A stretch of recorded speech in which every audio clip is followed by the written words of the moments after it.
Okay, welcome everybody. Thanks for coming by. This is Chris Petrie. We are going to have an exciting time painting this beautiful antique shop. This is located in Lancaster, Pennsylvania, close by to where I live in New Jersey in the USA. This is called Curtains and Lace, and it's a beautiful antique shop. I visit there often, and especially in the spring and in the fall. Great place to just unwind, have a great time. There's all farmlands out there and markets and fresh produce markets and antique shops and places to rest and sightsee and beautiful farms. I take pictures, I paint out there. So I'm just trying to bring that wonderful feeling of when I go out there, I'm interested. I paint, I draw, I sketch. I have a great time. So this is just the painting. Let's take a look. If you can take a picture of this or do a screen capture with your electronic device, or if you can set this up across from you when you work, if you have a device you can put on pause, and then you can work from this, that's the best way to go. Or if you can maybe save it, take a picture of it, save it, and then print it on a printer, and then have a hard copy of it. In any case, I know everyone's smart and savvy out there. You'll figure a way out to get this so that you can work from the actual watercolor painting, and then you'll also see the photograph too in just a few minutes.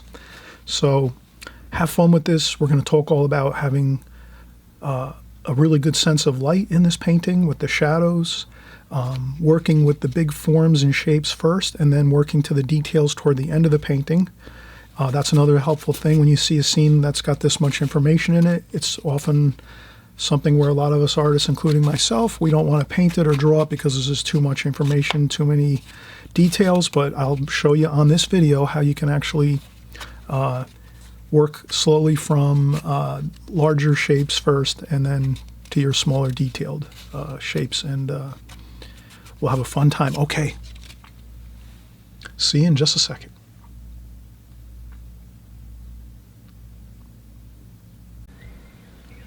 Okay, we've just seen the finished painting.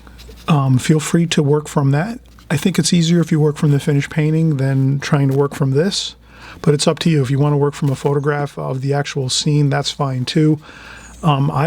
Most times I'd rather work from actually watercolor paintings. I do that a lot, but in any case, I have this same photograph on my laptop across from me to the right. So I'm going to draw and paint from my laptop across from me on my art table here, my studio table. And this is the photograph I'm going to work from, and it's Curtains and Lace. Antique shop in Lancaster, Pennsylvania, beautiful Pennsylvania. Farmlands everywhere, just great people out there. Wonderful time to relax. I go there every year with my parents right before Christmas in the fall, October, September, October, sometimes even November, depends.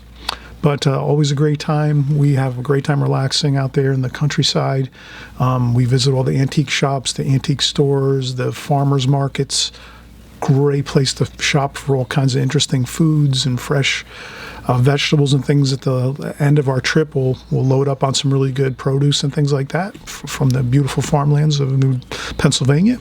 And okay, so let's get started. We'll do the drawing now, and I'll explain how to just minimize stuff, because I know looking at this photograph, I know myself, I usually wouldn't want to do this because there's so much detail in it, but I'll just explain how I go about minimizing all the details so that you can actually do a painting, drawing and painting like this, and have fun at it and not worry about all those details that you see here, because that can be overwhelming when you look at something like this and try to think about drawing and painting it. All right, so we'll get started in just a second with the drawing.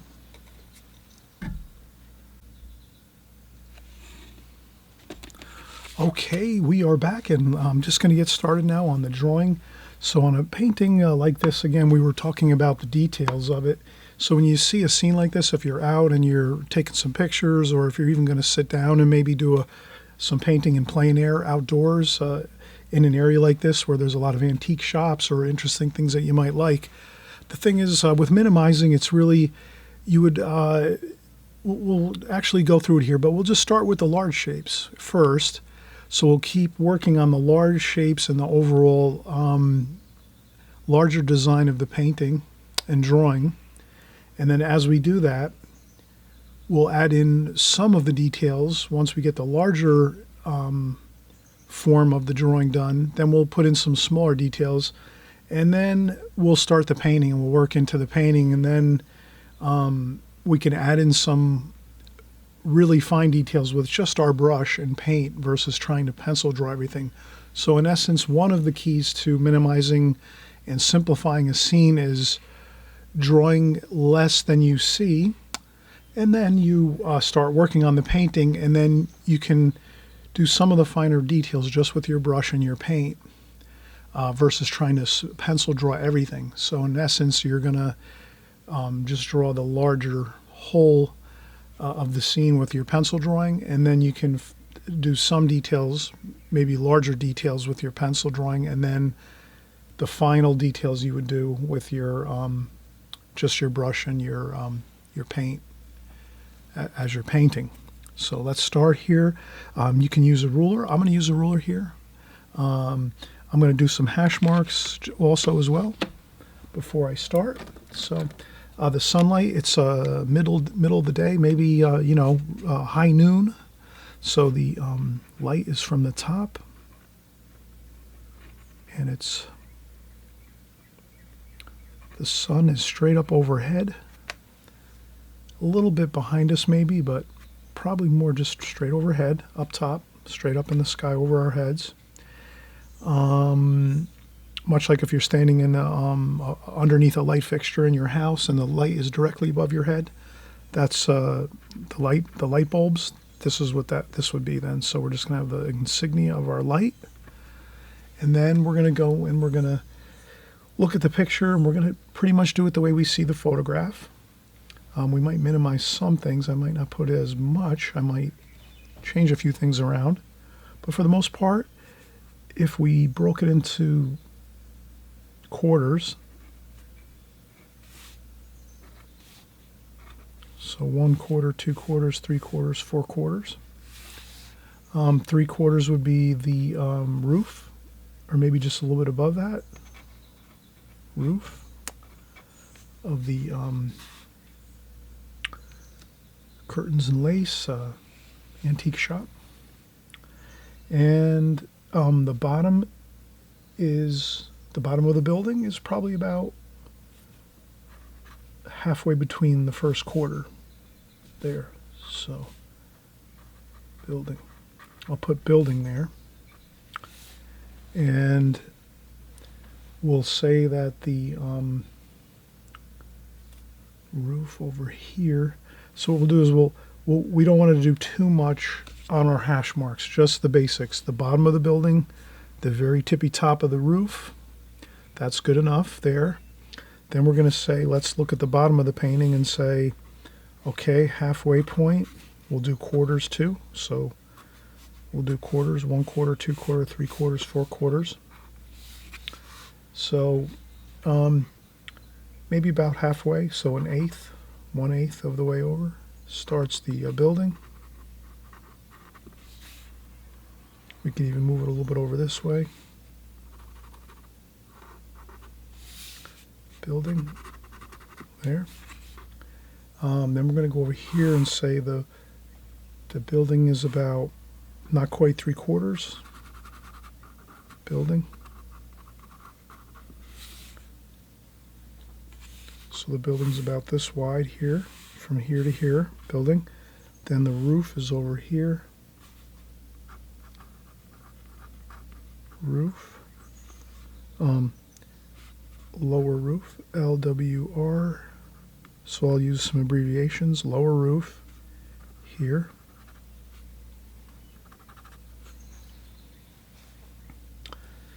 And that should be good.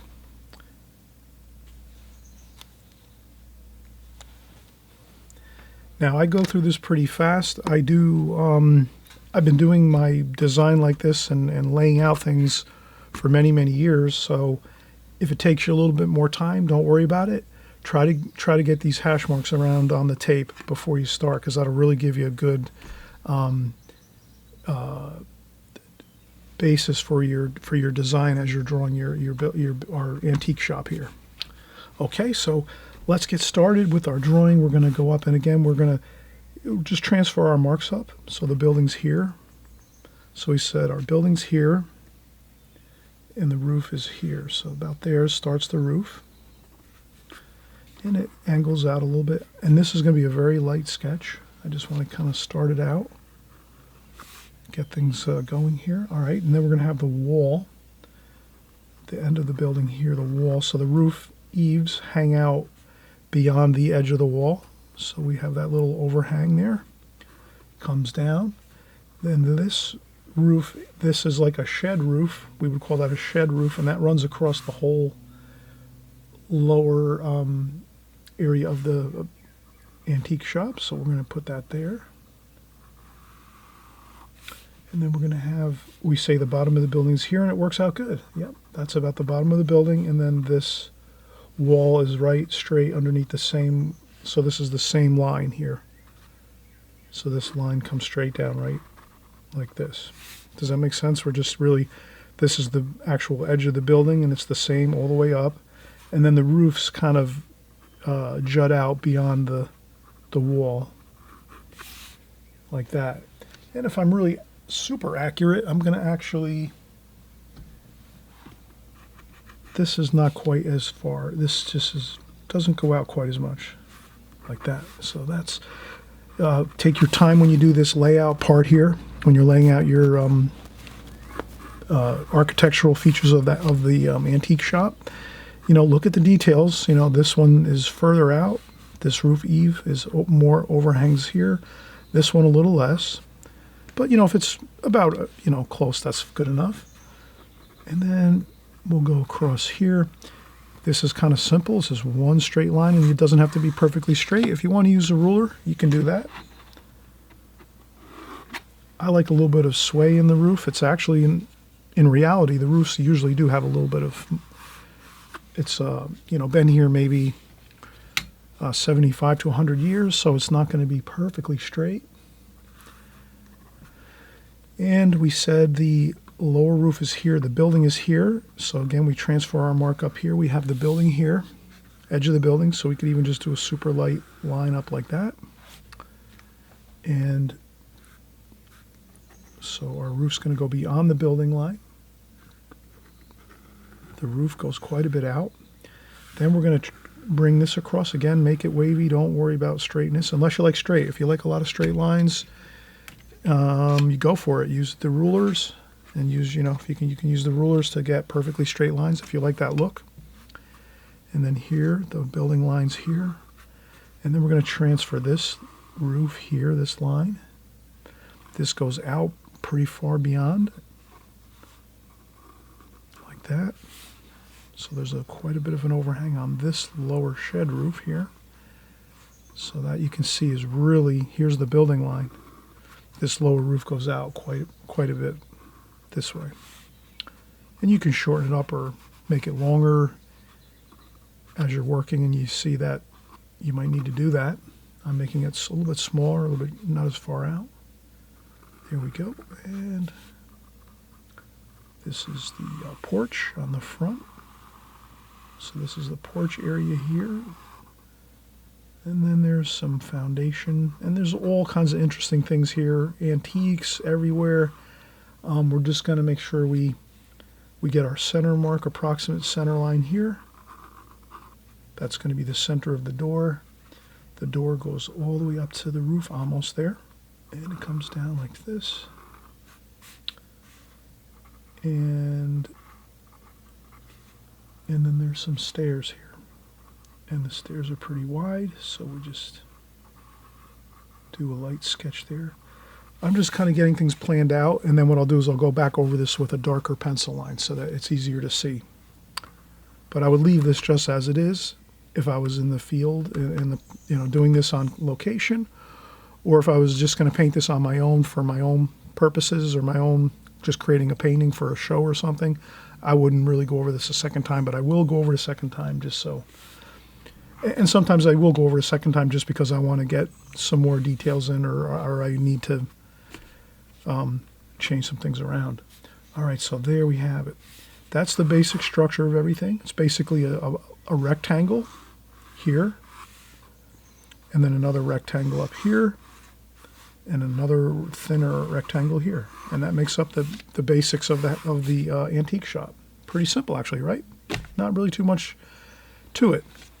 Then we have some other details to work on. Let's do the posts. Posts are pretty simple too. There's one here. There's one here. And I'm just looking at it and saying, where are they posted in relation to like the door? So the door here, post is here. This next post, I'm going to change. I'm going to make it closer to here. So that's where you can change some things around. Don't feel like you always have to do everything exact. And one more post out here. So these are the posts that hold up the roof. And that's pretty good. You know what? Let's take a break now. We did a lot of pencil drawing here. My concentration, I feel like I'm starting to lose a little bit of focus. So when that happens, I stop. I take a break. I'm just going to take maybe a 5-10 minute break. We'll come right back. We'll continue doing our drawing. But we have most of the basic core structure of what we need to do on this painting, and then we'll just do in some of the windows and some of the trees on the sides of this antique shop. But this is a great scene, and it's coming out really good so far. And I hope you're just relaxing, enjoying the process.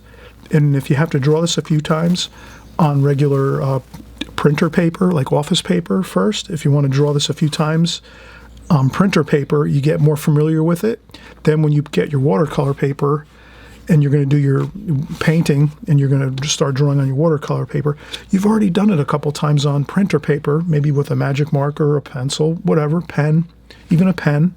But that really sometimes helps a lot. If you're still working on your drawing skills, it really helps a lot if you can kind of hash out and do some of this beforehand on a scrap paper or some printer paper. And then this way, when you're coming in to do your drawing on your watercolor paper, which is your good paper, expensive, more than some printer paper, watercolor paper obviously is expensive. And you can do it that way. And this way you'll be more comfortable with the design, the drawing, and you can go in and kind of just do it more confidently and not have too many problems where you're erasing and doing things like that. Okay, let's come back in just a few minutes.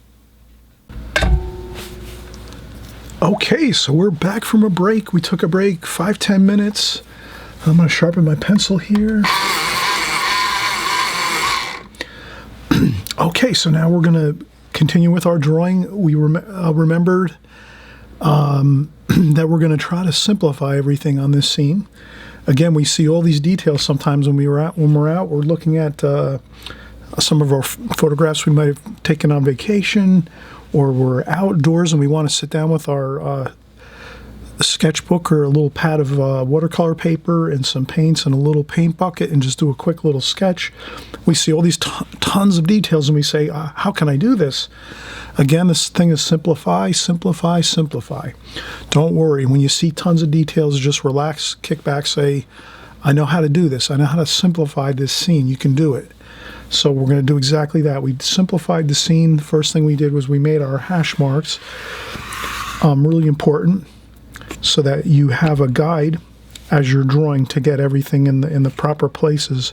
We wouldn't want to start up here with our roof and then keep drawing, and next thing you know, we don't have enough room to put the bottom of the porch here where the antiques and all the antiques are, and the interesting fence here in the front. Although, we could delete the fence if we wanted to, but I think we'll put in the fence here. But in any case, what I'm saying is these hash marks will really help you from going off the beaten track with your drawing.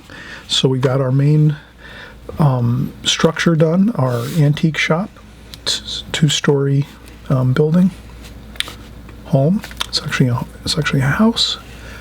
And now we have the door here. There's a transom window over top of the door. Then the door has, so we want to capture some of the details, but not every single detail. So there we have a door. There's a storm door on top of that door. Then there's a window essentially here in the center between the two columns, basically, with some shutters. So I'm going to put the shutters there, window. And I'm not going to worry about getting everything perfect. That's good. The windows are actually a little bit taller, so these might be somewhat tall windows, 6 feet, maybe 5 or 6 feet tall, the windows. Sometimes windows are maybe 4 feet high. These are a little more, maybe about 6 feet, with shutters. And then over here, and then there's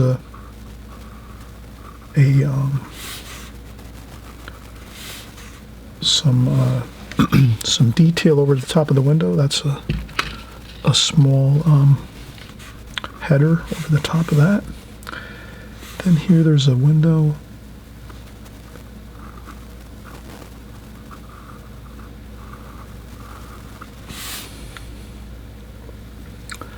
And then over here there's a double window.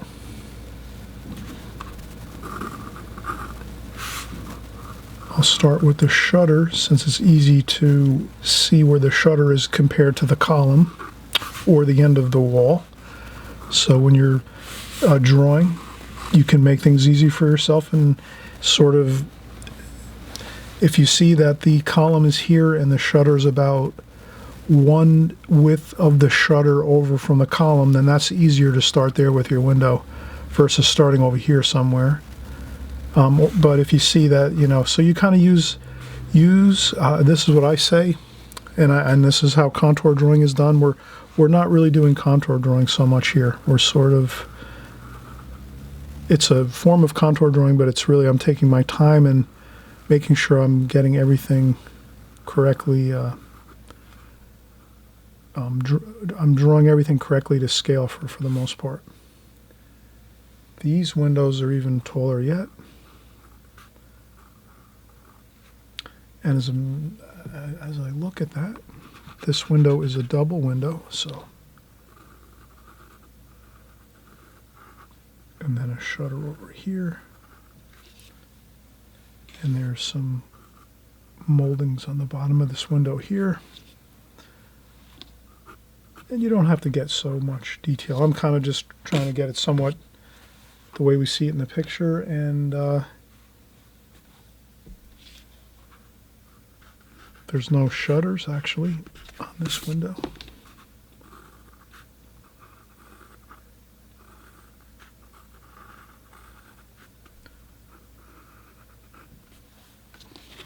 Okay, so we have the windows completed, the door, so we're good on that.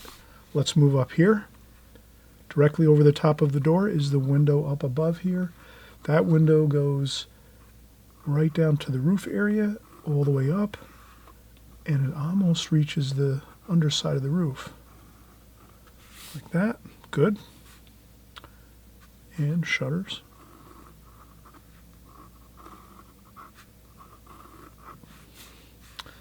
Same thing with this window above here is in line with this.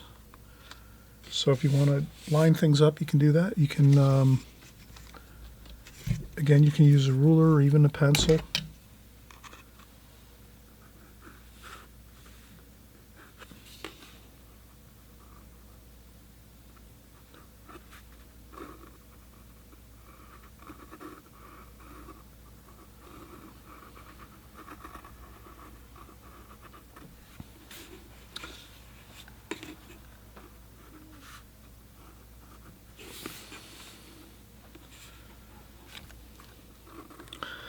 And we'll just keep drawing here. We'll get our lines up here, one here.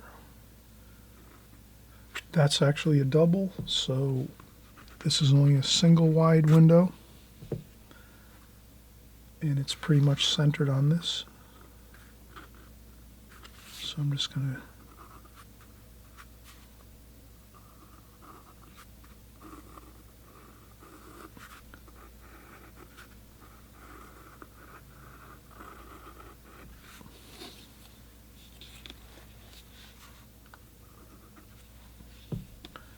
And if you have a line that kind of, you could just do a little bit of erasing here and there. Okay, so now we have all our windows done on the second floor. All of our windows and doors done on the first floor. So you can see now we're getting the main features here, and then we're going to maybe do a few details as well. But before we do any more details, we're going to try to capture a few more things on the side here. So of the right side here of the drawing, let's do the, there's a bush over here. Let's get that. So I just very loosely put in the bush there, and it goes down like this. And then the fence top of the fence starts at the bottom of the stairs. So the fence starts here, and it goes there. I'm gonna make the fence stop here, so that we feel like we can walk through over here. And then the fence also stops here and stops there and goes this way.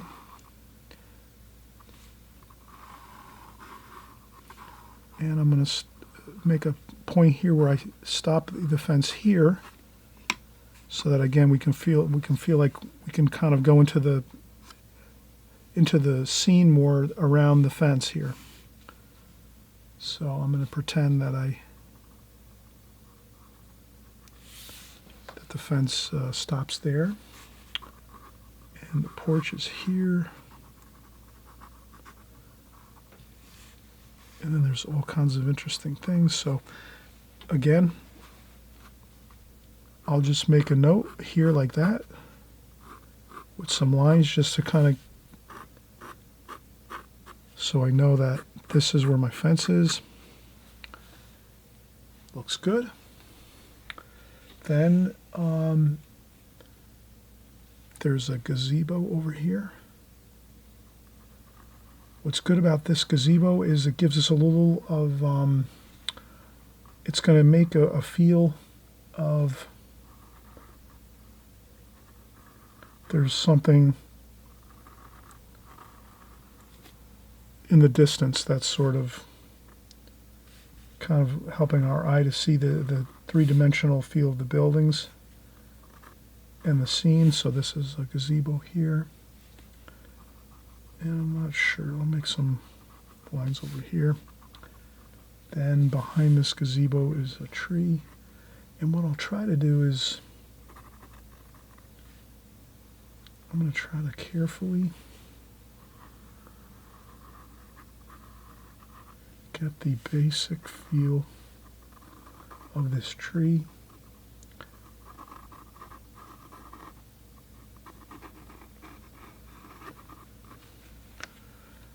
If you find you can always erase a few lines on this tree if you think it's not going perfect. And then I'm going to try to just keep my eye on the. So I'm really looking at I'm looking at the photograph. I'm not going to be exact with everything, but I'm going to try to get pretty close. And up here it trails off a little bit that way, like that. Another there, another branch there. It's a little bit wider here.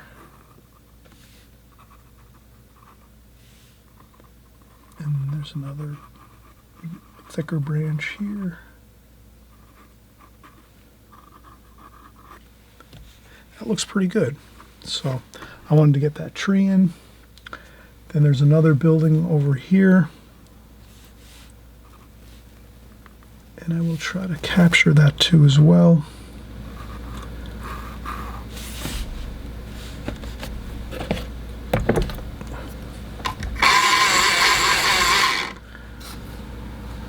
Okay, and then we have the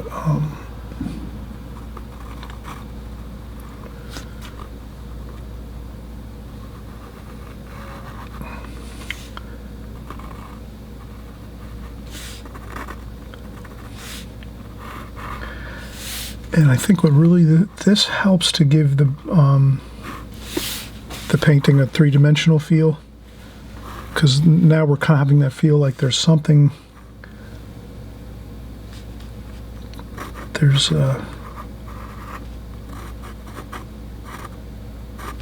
this building down over here. That looks really good. There's a shadow there.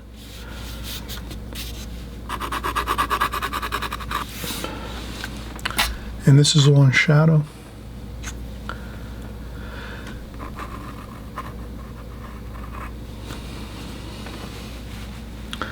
Okay, so the right side of the scene looks good.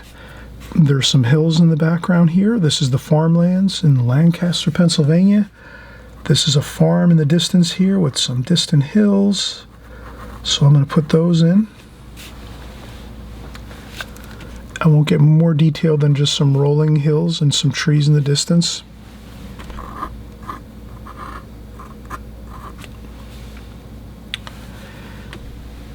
And this is a grass field here. This is actually some crops here. It looks like a cornfield maybe here. So we're gonna have that in the scene. Let's take another break. We've done a lot of drawing again. We've done all the windows and doors, the tree, this gazebo, and this other distant building over here. If you need to take more breaks, or if you want to kind of, again here, simplifying a scene, if you want to simplify, there's not a problem if you leave out the gazebo and this other structure here, and maybe just put in this tree, and that would be fine, and a couple bushes, maybe smaller bushes down here by this tree, so you can still get the feel of distance here and three-dimensional steps going through the painting toward the back of the painting, the distant part of the painting. So you can still get all of that feel without doing the gazebo and this building. I felt like doing this, but if it's more simple for you, you want to keep it more simple, that's fine. You can delete out the gazebo in this house. Here, there's another structure, this is another antique shop actually next door to this. So we can,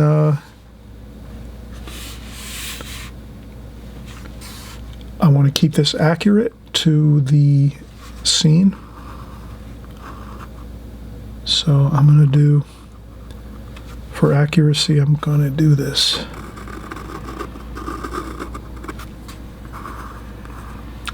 And then approximately here, the building ends here.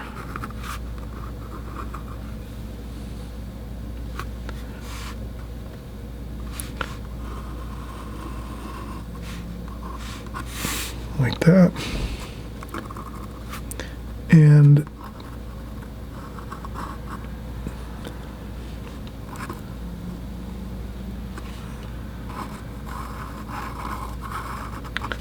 there's like, looks like there's maybe like a sidewalk over here and some grass. And we might we'll do another tree over here.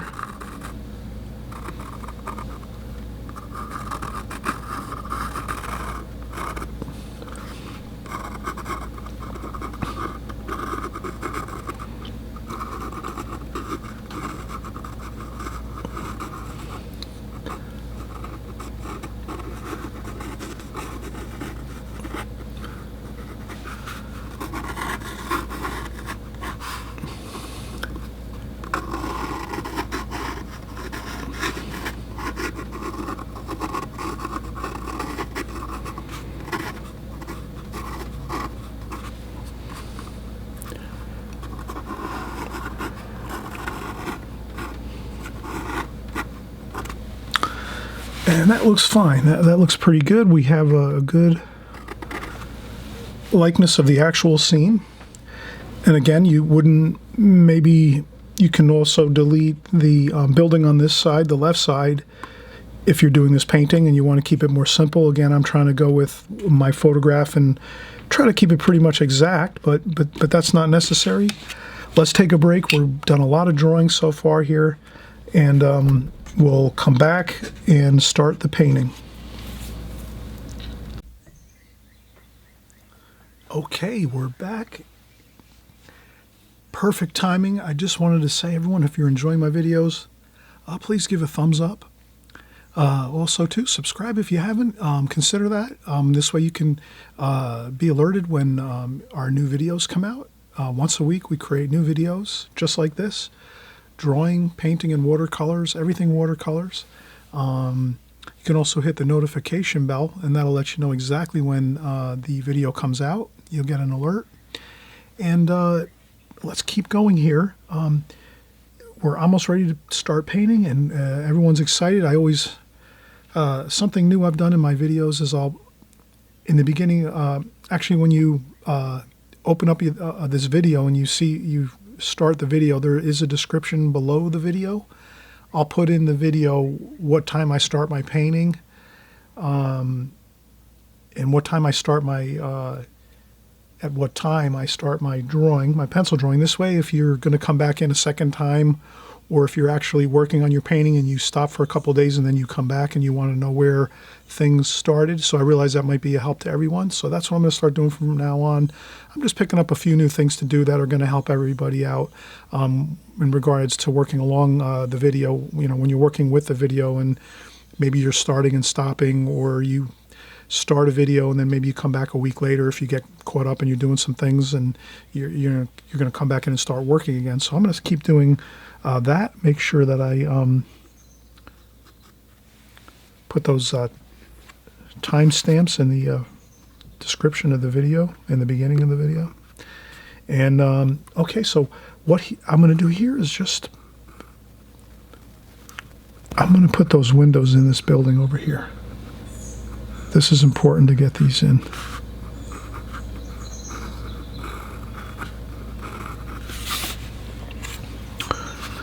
And there's another window here.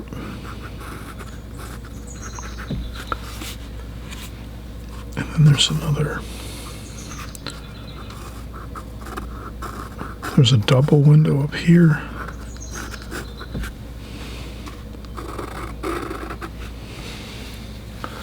Okay, I just wanted to get those windows in, and you can kind of see how these windows are on an angle this way, the bottom of the windows.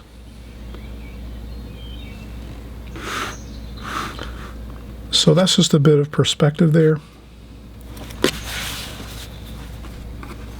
So sometimes what I'll do is I'll just look at the photograph and maybe put my pencil up. I'll put my pencil on my laptop and put it up against the screen of my laptop to get the angle. So I kind of look at it and go, okay, that's the angle. So I'll put the pencil on my laptop and then just bring the pencil over and do this so that it's the same angle. And then I get my angle on the windows there, like that.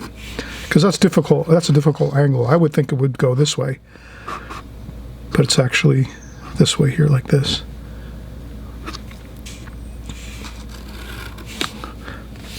Okay, let's get started with our painting. This is the fun part. We have a real fun time doing this. This is, I'm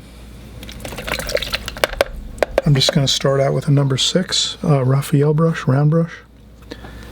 And let's start out with the roofs. The roofs are pretty large, and we want to make sure we make them, they're a grayish color. So brown, cerulean blue, burnt umber, maybe a little bit of cobalt blue, a little bit of purple. So if we'll start out and say, okay, this is kind of the color we want to, a little bit of alizarin crimson. These are the colors we want to use for the roof, kind of a mixture of different colors, and we want to sort of mix these all up as we go. So I'm just going to start on this side over here, left. I'm a right-handed person, so when I'm watercolor painting, it's easier to start from the left and work to the right. So I'm not leaning into my paint. And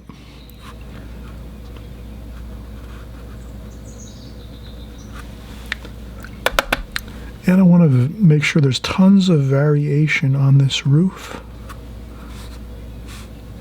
So now I just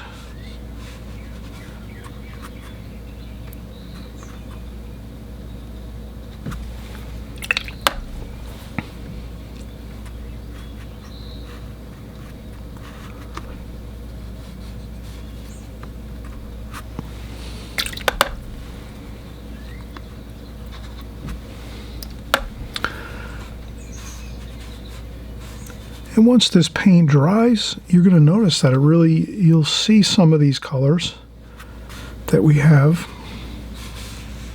mixed in, which is good.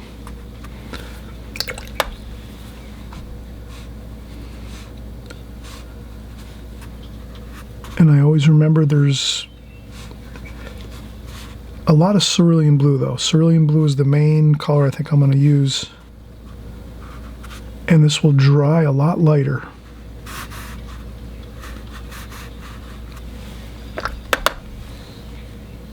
And I'll splash a little bit.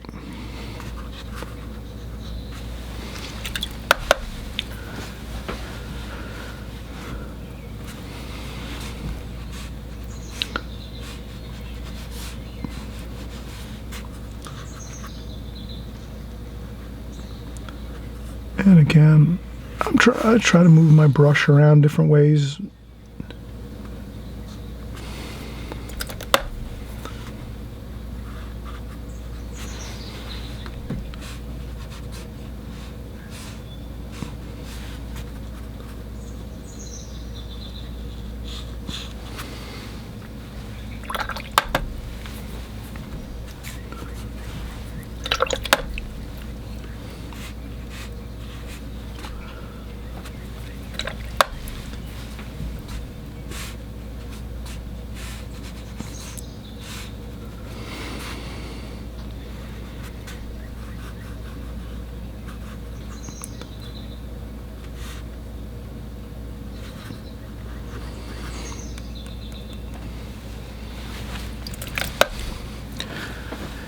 And I know some of you are going to say, I don't see all those colors in the photograph. Don't worry about that. Don't worry. Add lots of color to your washes. That'll make them look so much better. I know some of you are going to definitely be tempted to just say, well, Chris, that's only 2 colors. I see blue and maybe some brown. But if you add in these extra colors, this alizarin crimson, and the cobalt blue a little bit, and the brown, I think you'll see that it really is going to look much better, more interesting. And let's do the lower roof.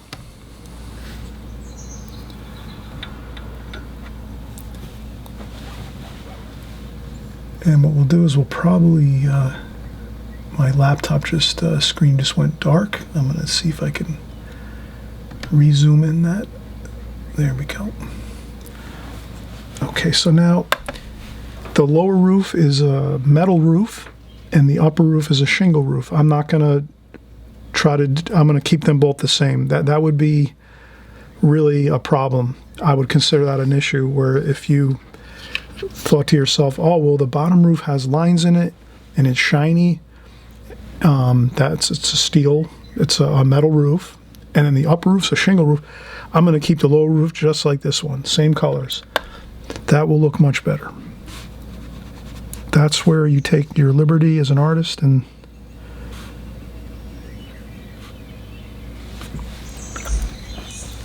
everything is subordinate to the artwork and the overall look of the painting versus trying to keep things accurate.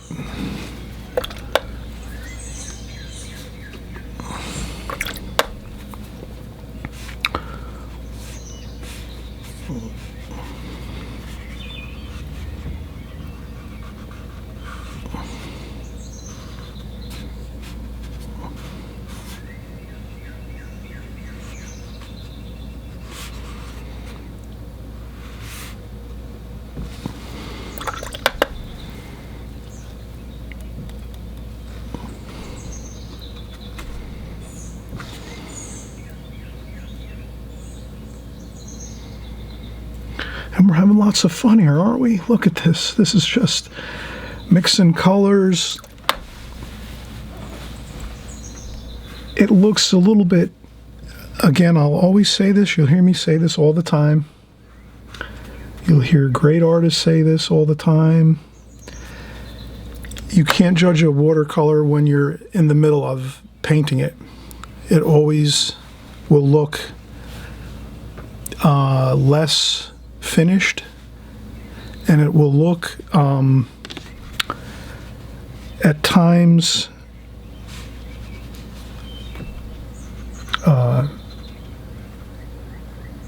haphazard. But once everything's all painted and then 90% complete, then you see the beauty of the way the watercolor will look. So never get discouraged in the middle of a watercolor painting. No matter what goes wrong, you just keep going forward and finish it all the way to unless it goes so horrible, then you just take it, put it to the side, and start another one. But most times you will definitely notice that you have to really finish the whole painting before you can really look at it and say it didn't come out good. So always remember, finish it out. Just go for it. Keep going. If something goes wrong, don't worry about it. Just keep going forward. Keep to your plan. We're going to do the large areas here. The roofs are done now, complete, 100%. We'll take a break. Perfect time to take a break. We did the washes on the roofs, the upper roof, the lower shed roof here. Perfect. Let's leave it at that. We'll take a break. I might even wait till tomorrow to come back and finish this painting, or I might work on it a little more. But you can do that too as well. Watercolor is great that way. You can let it sit, come back the next day and start working again, and everything is fine. Okay, I'll be right back. Okay, we're back again, and we're going to start back up. I took about a 10-minute break here, and we're going to continue. So I just wanted to mention this quickly. As we're painting, you can change around the colors of this scene if you want. Now, since I go out to Lancaster, Pennsylvania a lot, I want to kind of keep it, true to the scene. But it may be that you'd want to change the color of the building. You might like to make it like a yellow or a tan color, or maybe a blue. So, it's kind of like a barn red, like that kind of that medium red color, barn red, with the brownish red color. So I'm going to stick to that, but you can change the color too. The only thing when you change color, you just have to remember that, your shadows might, the tonal values of your shadow might change a little bit. So some shadows might become lighter or darker. So with a darker color building, your shadows, let's say underneath the eaves of this roof, they're going to be darker because the shadow is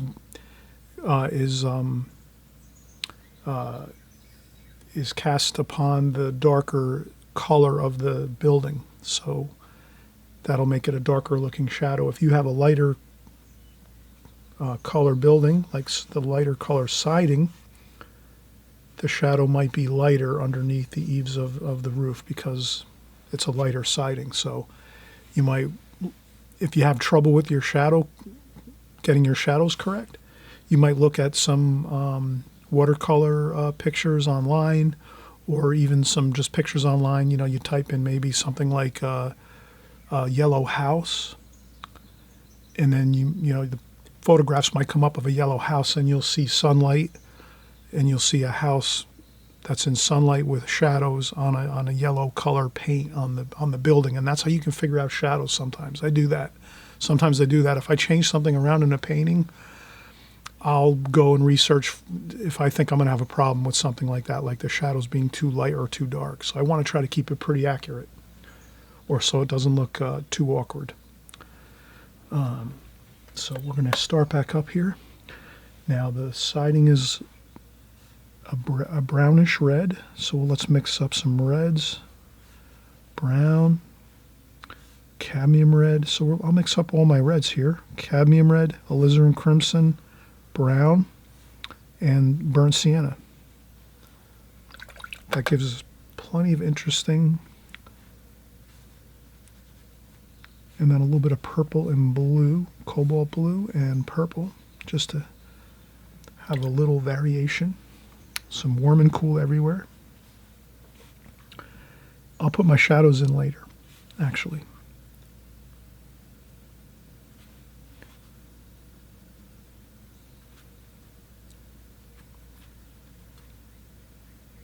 but I will add some warm and cool to the paint. Okay. And if you go over a spot, don't worry about it. Watercolor's a fun medium. No reason to fret over minor things, because when we look at a painting, we look at the whole painting as a whole. We don't focus in on one area of the painting and see something that looks funny, awkward, whatever.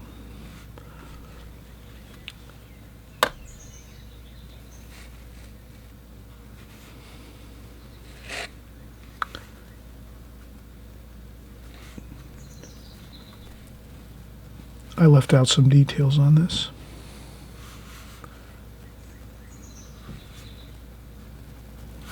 There, I went over the shutter a little bit.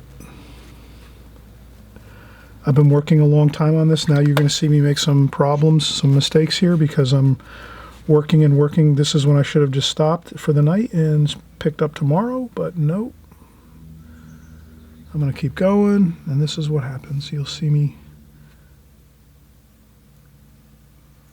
having problems with some things, but it is what it is.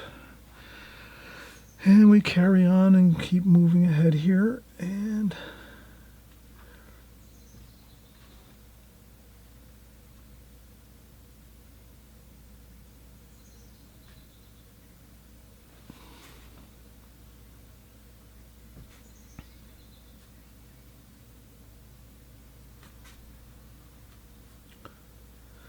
I'll come back later with some white paint and just touch that up a little bit.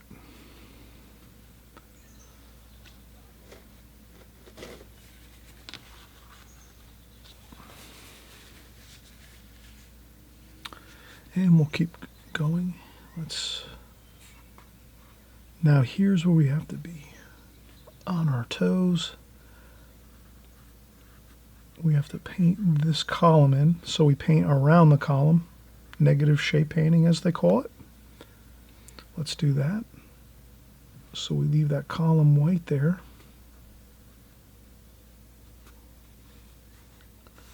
Let's mix up some more variation. Cadmium red, alizarin crimson, burnt sienna, burnt umber, a little bit of purple, and a little bit of cobalt blue. And this is Fabriano paper.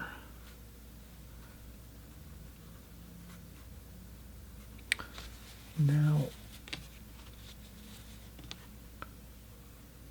what I didn't mention here is, if you start to see some things you want to paint around, this is your time we'll do it.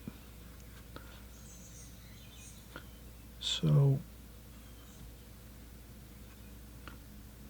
this is pretty good here. I'll paint around this column and window.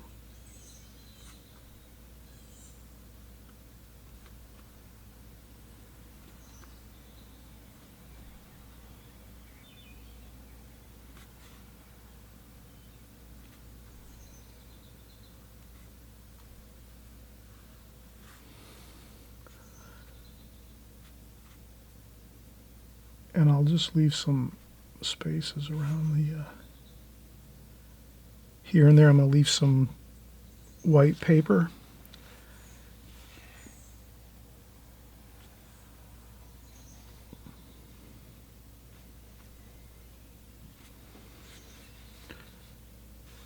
And what that'll do is that'll leave us some places to put interesting, like, antiques and things.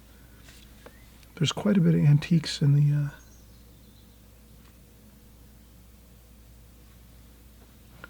in this scene.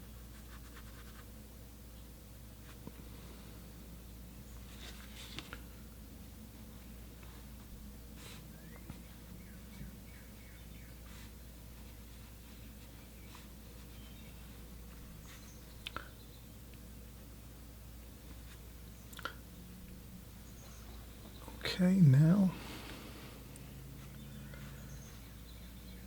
I'm going to try to get that sign. That is,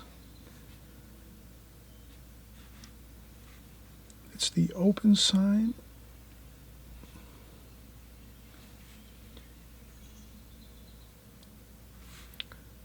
Here again, we're painting a negative shape painting, so I see some shapes in here that are some chairs and tables.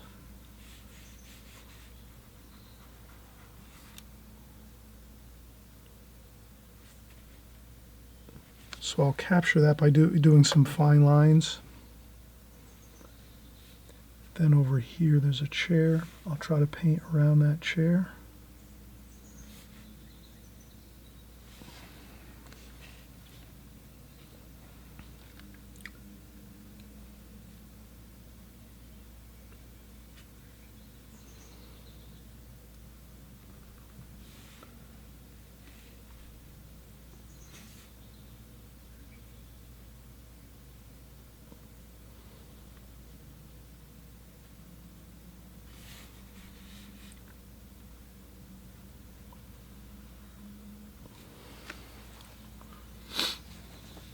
Okay,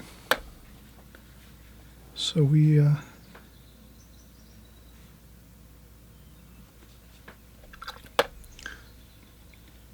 got the majority of all of our paint on the building, the red barn paint.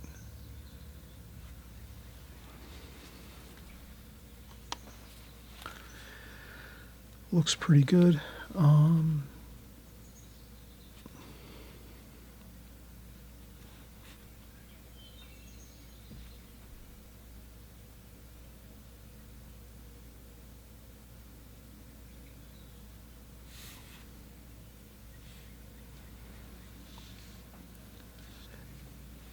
And remember, some of the antiques that you see on the porch and in the front yard and on the lawn here, you can just, paint around them.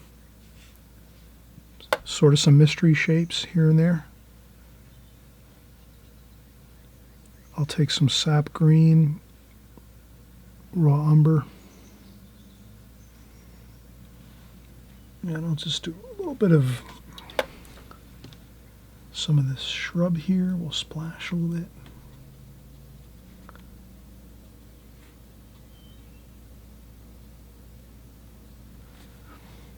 A little bit of shadowing. And I'll do some shadowing raw umber and some cobalt blue just to give it a little darker.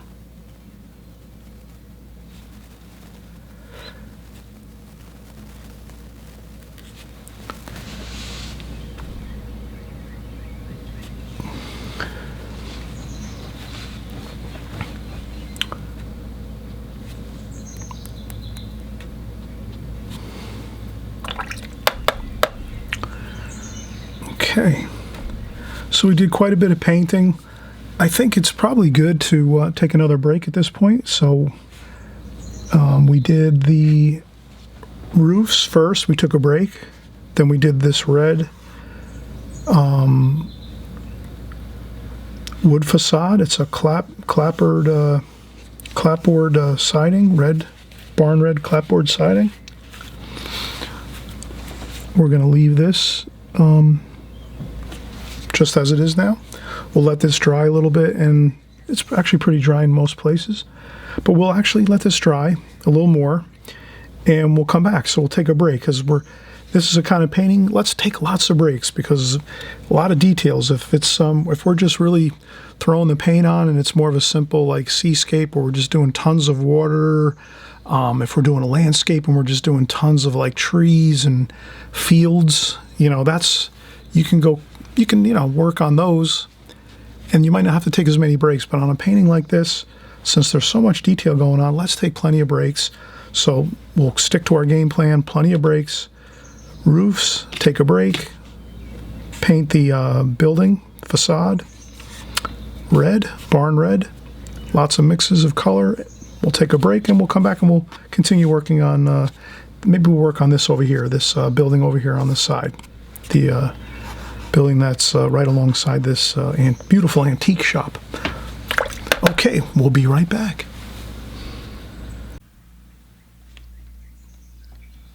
Okay, we're picking up from yesterday. Sometimes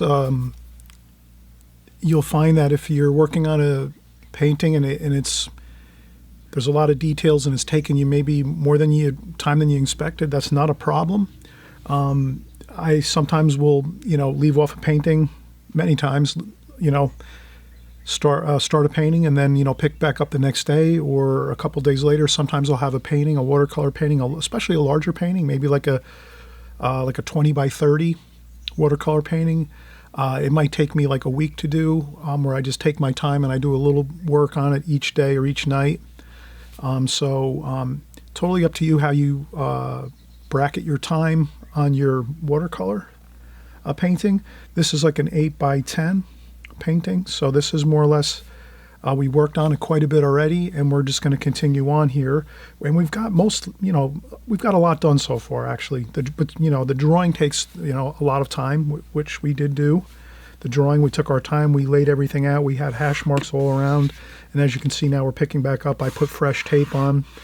It looks a little better on camera here when we're doing a video to remove the hash marks, but you only need the hash marks really when you start. So even if it bothers you when you're painting, having the hash marks on your tape, you can just retape your painting once you have your drawing completed. And we'll continue on here. So I have a number 8 Raphael brush, round, actually number 6. And we'll continue on with this building over here. And this is next door to the Curtains and Lace Country Antique Store. We're having a wonderful time here. I'm thinking back to when I was out here visiting and doing sightseeing and shopping and just taking in the great relaxation of being out in the farmlands of Pennsylvania. So maybe I will add a little blue and some Viridian just to maybe tone down this over here a little bit, the red. So the main antique store here, that's the focal point, and then we're going to tone down the intensity of the red a little bit over here. So I'll just add in some green and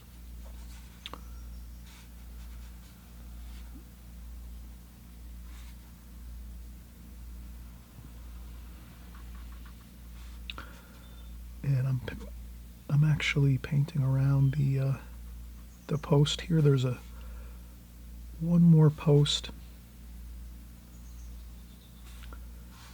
here on the antique store.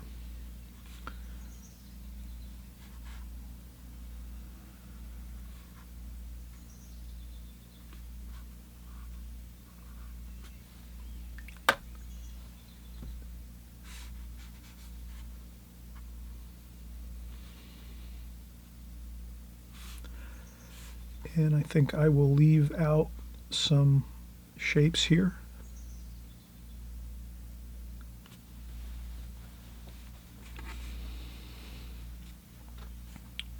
So that I'm much doing the same as here, leaving out some white paper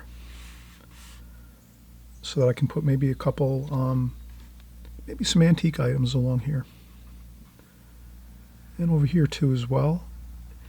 And what's nice, we left this space in between the two buildings.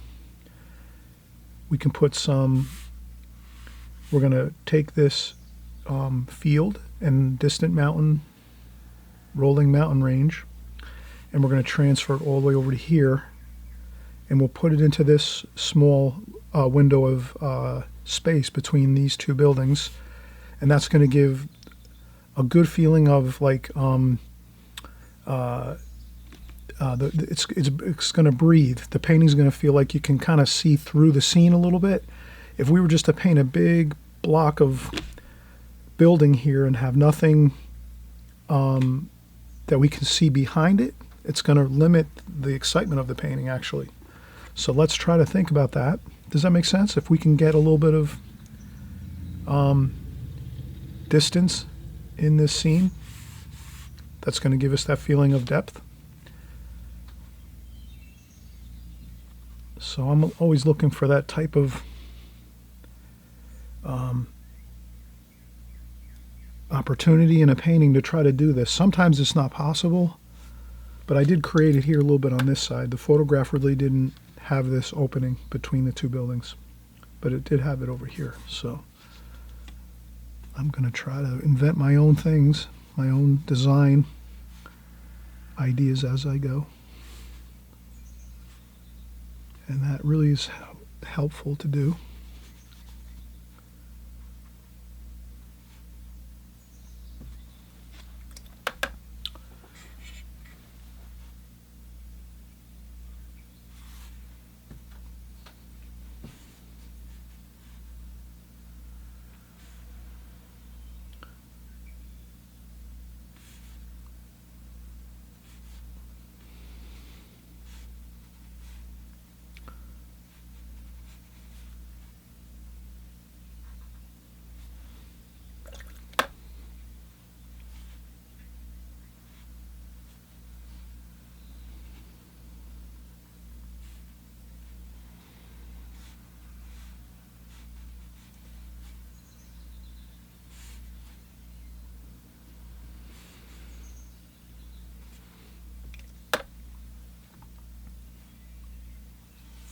Some sap green.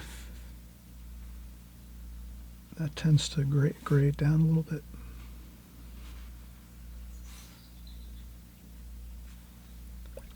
And I'll take some of that red wash and sort of, that tree is lighter, but if I bring in a little bit of that, if I tie that in just a little bit and bring some of the wash, not all of it, some of it over into this tree here, that looks good. And we're going to go in and we'll do some of that roof, blue, burnt umber.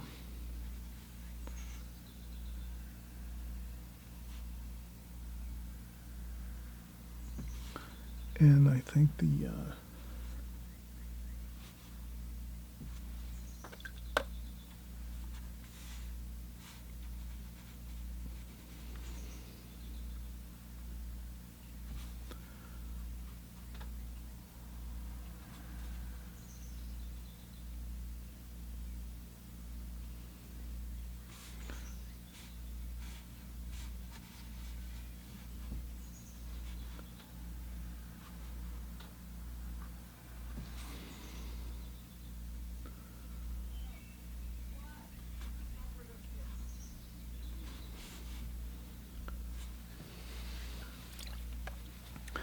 since this over here is,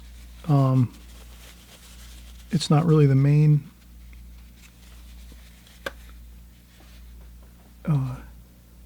subject matter in the painting, it doesn't have to be perfect.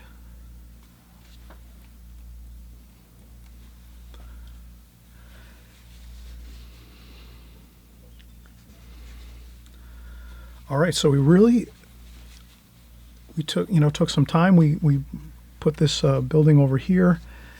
I'm moving around the painting. We'll have to go back in and do some of the window details, but we'll let that go for now. I think what happens is if we can get the main idea of the painting again with the painting like this where there's tons of detail, let's block in the main subject matter again. I'm just repeating myself, but it bears repeating. We're going to block in the main subject matter, and then we'll go back in and we'll start working on the details, and then we'll see how the details look as we start putting those in once we've done the main portions of the painting. So let's go over here. We'll do this building over here. Brown. This one's a little darker, so we're going to add some blue to that. So that was some French ultramarine blue.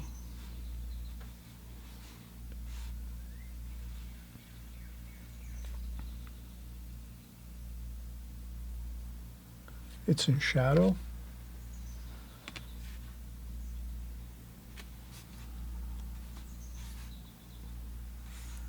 I'll get some red in there too, just to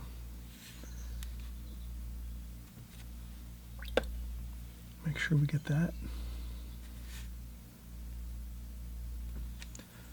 Purple.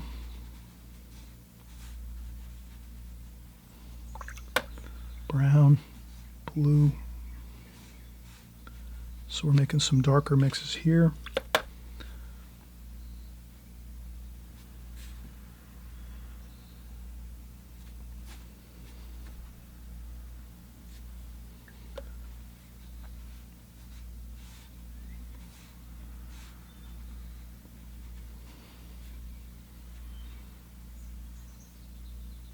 Shadowing.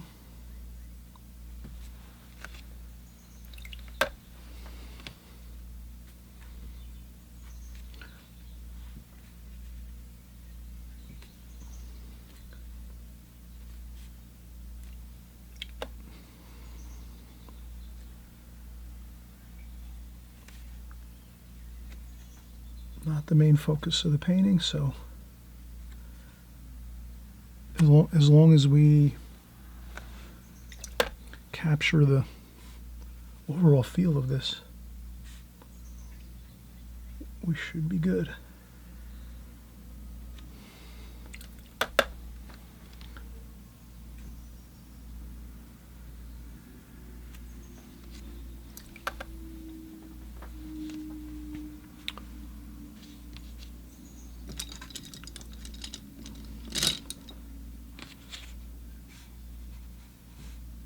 And I'll use a needlepoint brush, burnt umber, French ultramarine blue, and some of that red.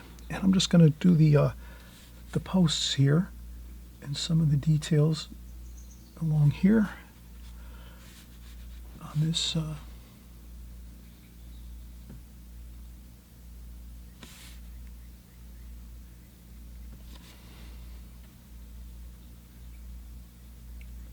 and we have this over here.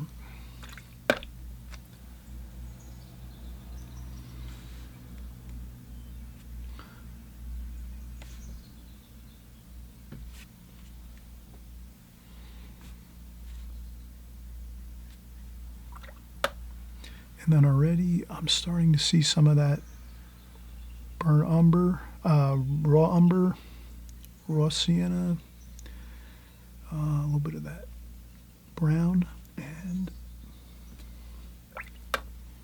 some green.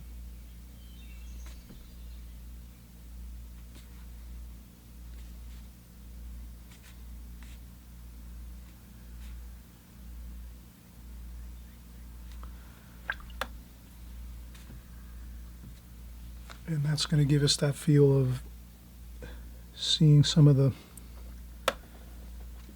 distant colors. We'll put the roof color on.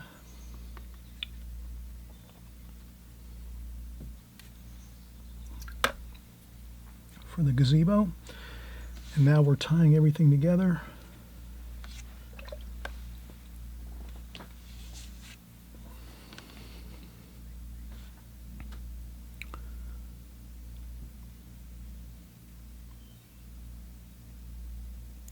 Raw umber and some cerulean blue for this tree here, so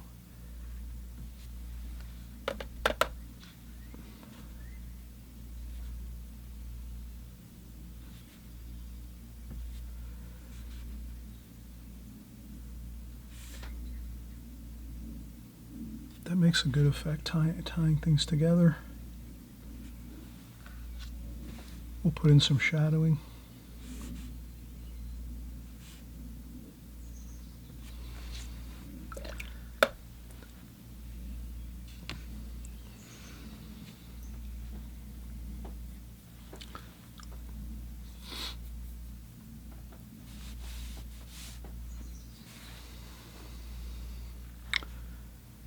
And now's about a time for a break.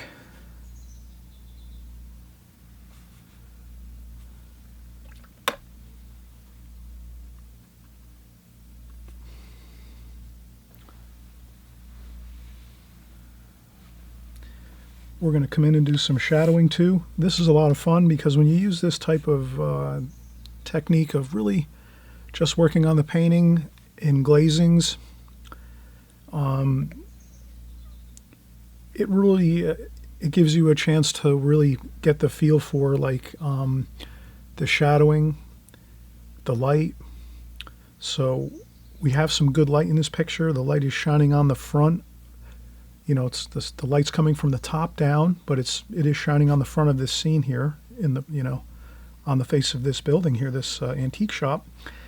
And then you'll see once we start getting most everything completed, then we'll go in and do our shadows and some of our details. But you'll see when we do the shadows, the light will be much more interesting in the picture. So if we're working in glazings like this and doing steps at a time, you'll learn the whole process of really like light and shadow, and as well as, you know, tying together these lost and found edges are right here. So this is a great way to learn lost and found edges. This roof here is similar in value, tonal value, to this roof over here. So we crossed over and we didn't worry about making any lines or borders on these two roofs because they're pretty much the same tonal value. Maybe in the painting it's a little different, but I wanted to make this tie-in over here. So these two roofs are tied together and just sort of blend together.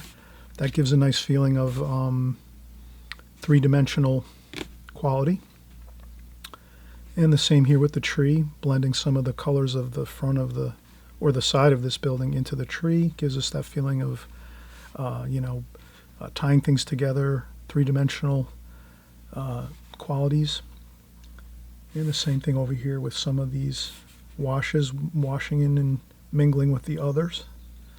And then again, we'll see as we do this shadowing on the building and underneath the eaves of the roof. And here we did a nice shadow, so already we're getting that nice feeling of dark shadowing along the side of this building. And we notice that along here the shadow is a little lighter, so I just wet that a little, dab it.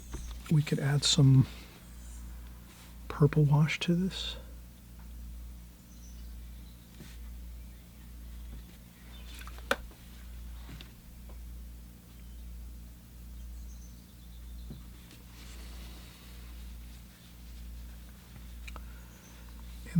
Okay, so we'll come back, we'll take a break now. We'll let this dry, some of these washes over here dry, and we'll come back and we'll keep working. And we should really be close to finishing up in the next, 10, 20 minutes. We should have everything good.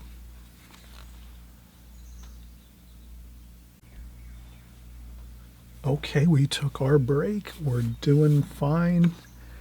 I'm going to continue here. I started a little bit over here while we were away.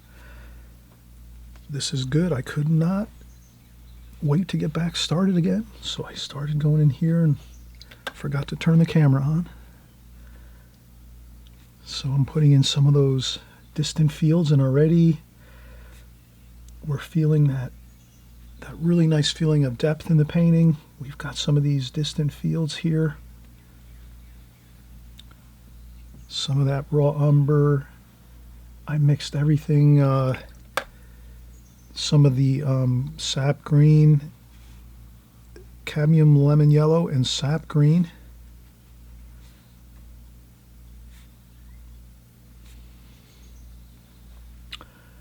Especially some of that cadmium lemon yellow here. Kind of gives it that bright lit feeling.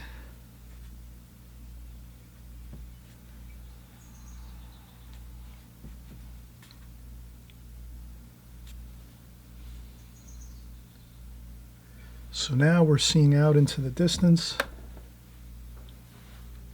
We'll put some bluish purple mountains in this distant area here. Once this all dries, I don't want to mix that in right now and put that in the purple and blue mountains. I see that our paints are, we've been mixing a lot. Let's practice good habits here. Let's make sure we clean our palettes here and get that paint off. And we know what colors we're using already. If you, for some reason, if you're newer to watercolors, it would help if sometimes you might write down the colors you're using for the painting. Once you get used to your colors and you use the same colors over and over and over again, you can just look at your palette and you'll see all the colors in the palette, and you'll know which ones you're using at all times, so you really won't have to worry about that. But if you're sort of newer and you haven't memorized your colors yet completely, you can always just write it down on a piece of paper and say we're using, you know, cad red, alizarin crimson, burnt sienna for the building, and for the roof we were using cerulean blue, burnt umber. We're using some alizarin crimson in the roof as well, and a little bit of raw sienna and raw umber in the roofs as well, in these washes. So you can kind of see as you're working in your painting, you can also identify the colors on the paper. So you can look at your paper and go, oh, that's right, I used alizarin crimson there, and I used cerulean blue here. I see that cerulean blue, some cobalt blue, purple. We use some purple, ultramarine violet here, some burnt umber and some raw umber here. So you'll kind of start to see all the colors, and you can get back and put the stuff out onto the palette that you need to. You'll know what you're using. Okay, so we're already completed with the roof, so we don't have to worry about that, but I was just using that as an example. We're going to keep working here. Let's see what we have. It's always good. Raw umber, maybe a little cerulean blue. Raw umber, cerulean blue. I might just do a little.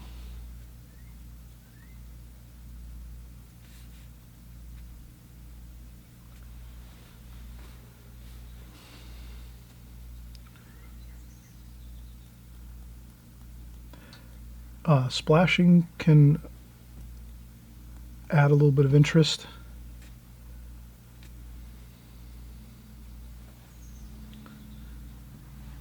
And a little bit of color too. So if I take a little bit of the cadmium lemon yellow,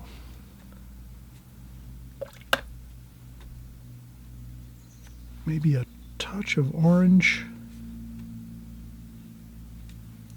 that can give a feeling of warmth over here.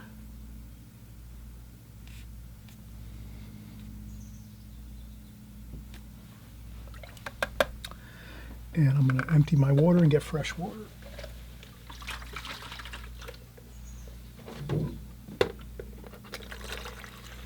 So I'm just filling up my water pail. I'm using a large water pail here. So I just got fresh water for that. And let's continue here. So let's see.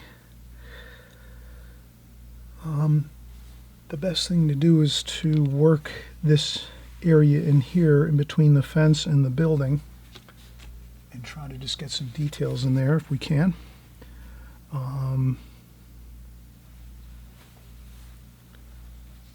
We'll also work on some burnt umber, cerulean blue.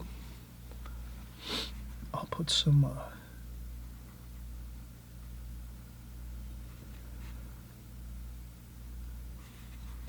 we'll do the steps here on the front, so that's real simple.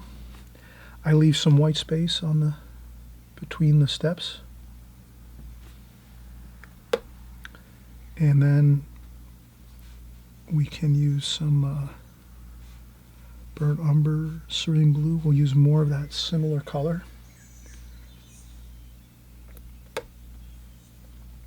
Maybe a little green here. Now here's where I'm taking artist liberty.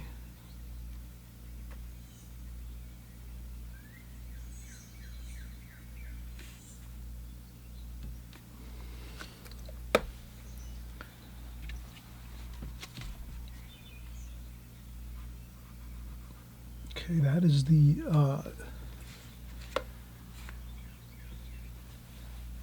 the porch.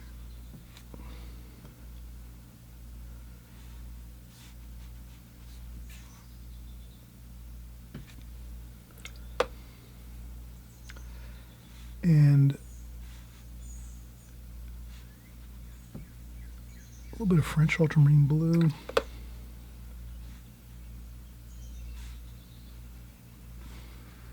Burnt sienna.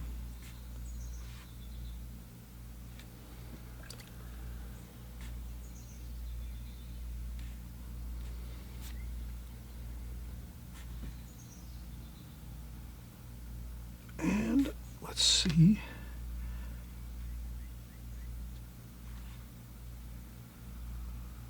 If I can just make some, I'm making some small shapes here and there.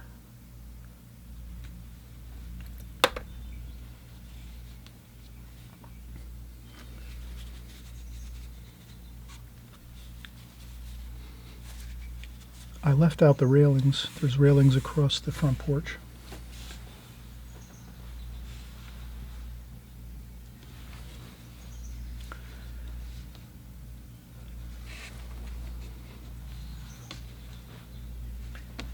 The only problem I have is it's really hard for me in the studio here to see my laptop screen sometimes with the finer details because of the lights, the recording lights, but I'll see what I can do. All right, so that's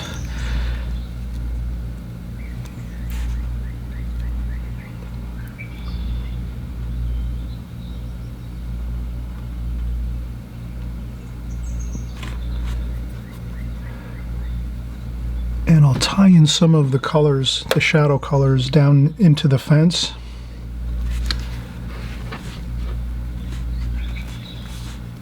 And again, I'll mix some burnt umber and sap green.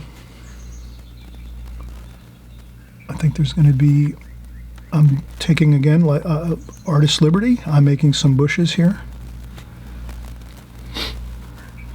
And I'll tie those down in like that with the fence. I'll come back later with a square brush to maybe do the rest of the fence so we can do it a little faster.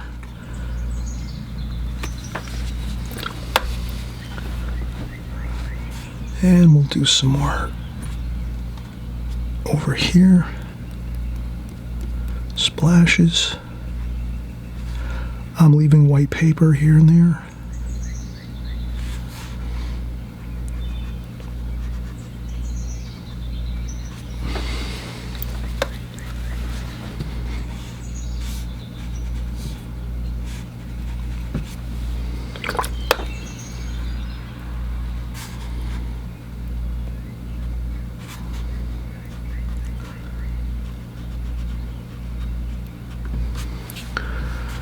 Some variation. I try to do that all the time. I'm just always thinking, how can I make something a little different than just doing the same thing over and over?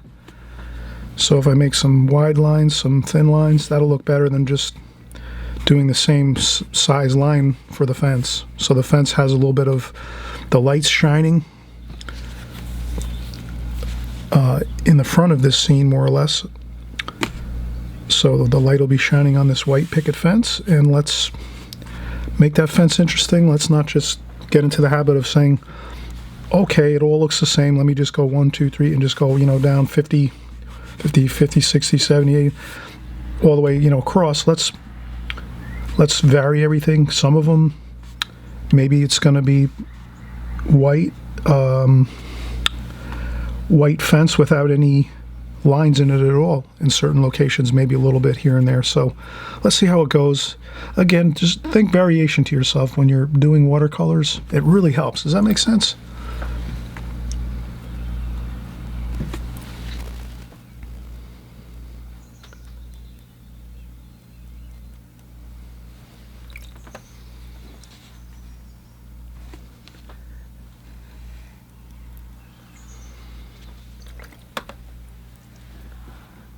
I'll take some red, cadmium red, alizarin crimson, a little bit of purple,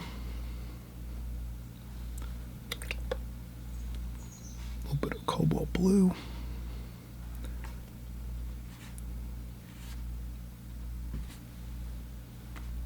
And I'll try to just get some of that, some of the reddish hues in the fence too, to in essence harmonize it with the building. So I will put a little bit of red colors that we used on the building in some of these greens and grays that we're doing in the front.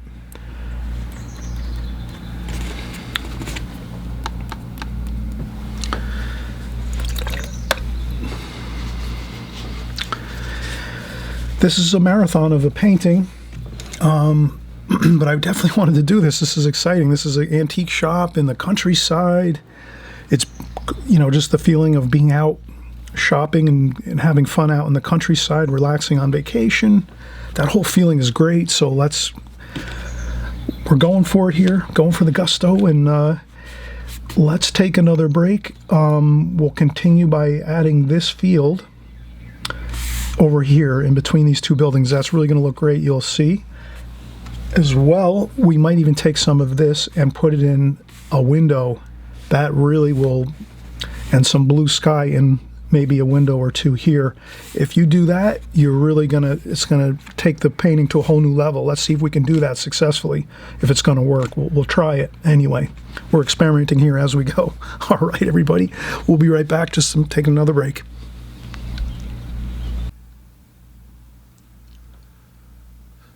Okay, we are back. I took a break. Take breaks, everybody. Take lots of breaks, especially on a painting like this. If you're going to tackle this painting, this might be one you leave on the side, taped down to your board or your foam board or your masonite board, and you know, you work on it maybe all week. You do like an hour here and there, half an hour here and there, 20 minutes here and there, and you know, as long as you have my finished painting to work from, you'll kind of have the feel of how it's going to look and what you'll be needing to do as you paint. So again, I say this a lot. You know, if you're regulars to my channel, you'll know that I always mention that it's good to paint from actually watercolor paintings versus trying to take a photograph and paint from a photograph. That's great, but if you're sort of like anywhere between like 1 and 5 years of painting, you know, you're probably best trying to work from finished watercolor paintings, because you'll be seeing what you actually have to try to replicate in your painting. If you're looking at a photograph, then you're sort of like you're looking at the photograph and you're saying, how am I going to translate that into the painting? So that's just a great thing to remember, if you can remember that. If not, don't worry about it. I say paint everything. And let's keep going here. So we kind of saw how we got the main 3 buildings done. This main beautiful curtains and lace antique shop in the beautiful Pennsylvania, Lancaster, Pennsylvania. And then we have another shop next door. People come here, they shop, they walk out, they go down the block, down the street on the sidewalk, they go in here. There's across from this, there's a huge food market. That's the Burdenham Food Market. And then over here, there's another building. This is another antique shop over here. And that gives us a nice, interesting thing to sort of observe on the side of the painting. And once we get some details in on this will be another interesting thing our eye can go over and look at. And this is the main focal point here. And we'll continue painting. Let's get this over here. So let's transfer this distant field, that distant field line. Let's transfer it over to the other side. This is something we definitely want to make sure we get level across the picture. Other things you can sometimes, it's not so important, but this is really important to get this line level across the picture, because it'll look much better. The painting will look so much better if we can do that. I might even just drop it down a little bit. No one will notice that. So we can get the mountain in here and a little bit of sky color. Okay, so then now we're going to continue with our same washes we were using. Maybe I'll just clean up the palette a little bit this here.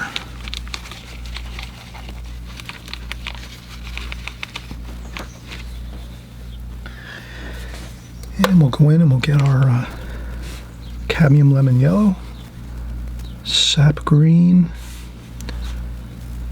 yellow ochre,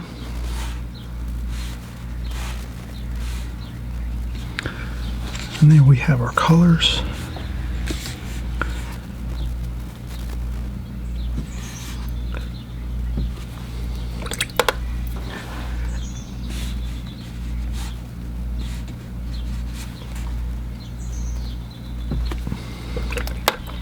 So I'll dab on some paint and then just use that paint and sort of work it upwards. And it's more yellow ochre toward the top.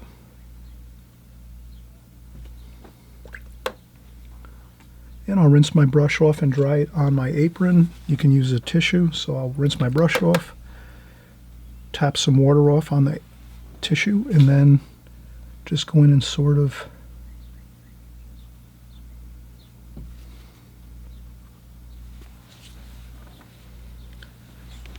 we can go over here.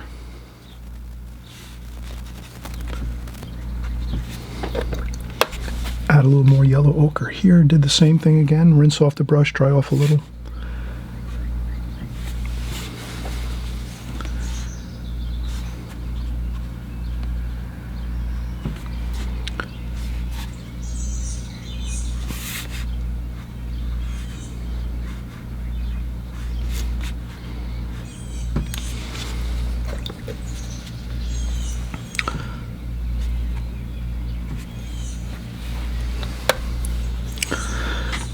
Cadmium lemon yellow there, a little bit of green.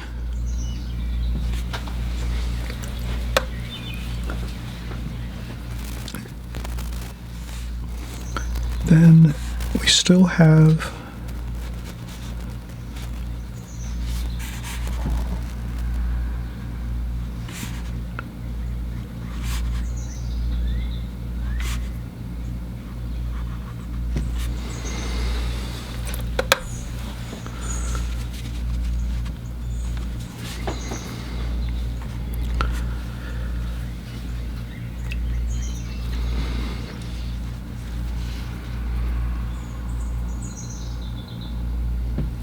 okay, so we did a lot here. We got our distant fields.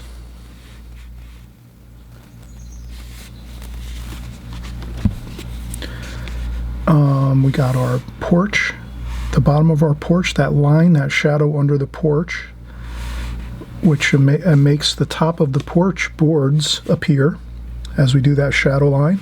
And then we just filled in some fun shapes here and there just to give this some interesting shapes in between the fence and the porch in the front of the antique shop. And we can add some more, we'll add some more details into here, but for right now that looks pretty good.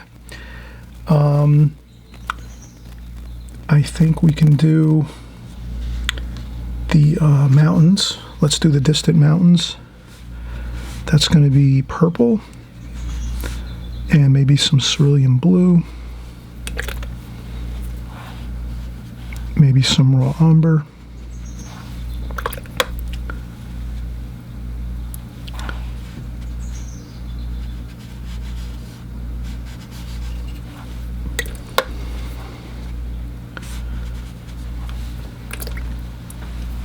Okay, so that's, I dry off my brush a little bit, pick up some of that purple, and I'm going to paint above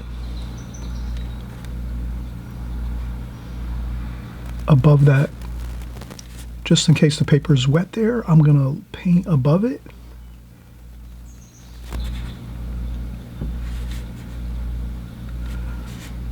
And actually when I paint above it, it creates another mountain range. So that looks good. So I'll leave that as it is. And the same here.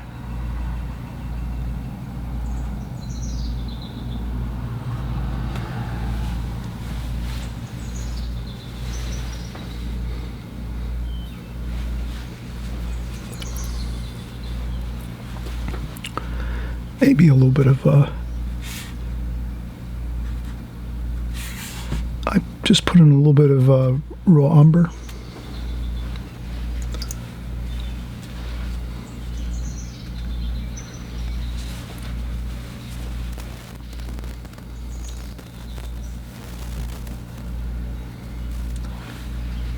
It might look interesting too to put a dark line, like some pine trees or something along this once this dries. We might try that. I think that might look good. It'll really might look good. We'll see about that. Again, we'll work as we go and take our time. And if we have a good idea, we put it on the back burner and say, maybe I'll do that. But we won't do it quite yet. Paper's still wet. We just did our mountain range here with the purple and the blue. Definitely we don't want to start going in and doing anything else to this. So it's usually you have to work in, sections, or you work around the painting. We always do that here. We work around our painting, let things dry, come back. And right now our mountain range is drying, that purple and blue. Let's let that dry, and then maybe we'll do something more in between that mountain range and the fields. But for right now, we can move on. We'll do a little more details maybe to the windows. So I'm going to look at the windows. I might get a smaller brush. I have a smaller brush somewhere. Here we go. So I have a little bit of a smaller brush here. Before I do that, let me put the shadow in. So I'll use the number 6 Raphael again. We'll do our shadowing. It's pretty dark. So we're going to go with French ultramarine blue, purple, burnt sienna to get a little warmth to it, some raw umber too up here just to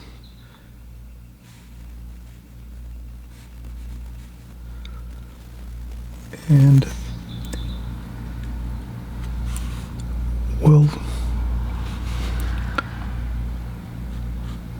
I'll skip a spot or two.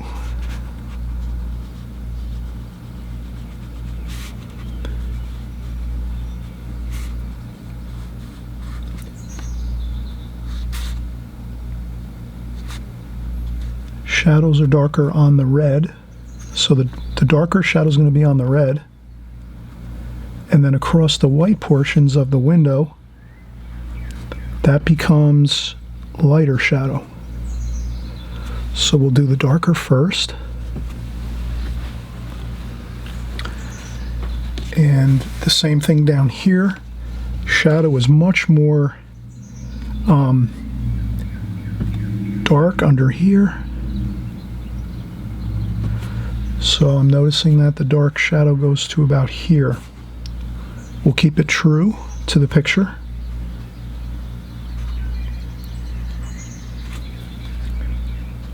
This is really fun when you're doing the shadows. It's great. You just have a great time with this. Raw sienna. Add some warm spots here and there, maybe some red. The red's already on there, so on the actual siding itself, so we don't have to worry about adding red, but definitely we're going to have the mineral violet and the French ultramarine blue and the raw umber.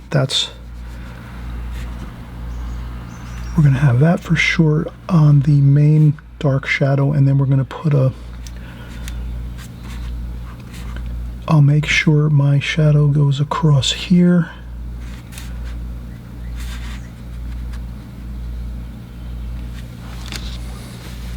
Now what happened was I noticed when I was looking at my picture that the shadow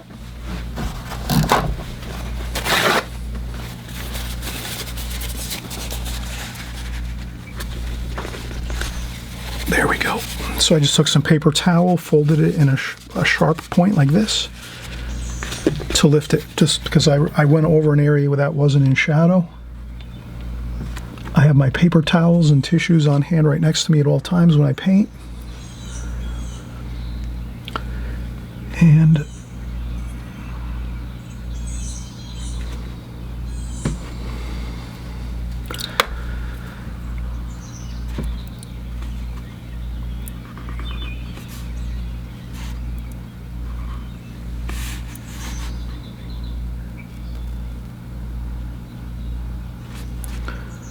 purple, French ultramarine blue, raw umber.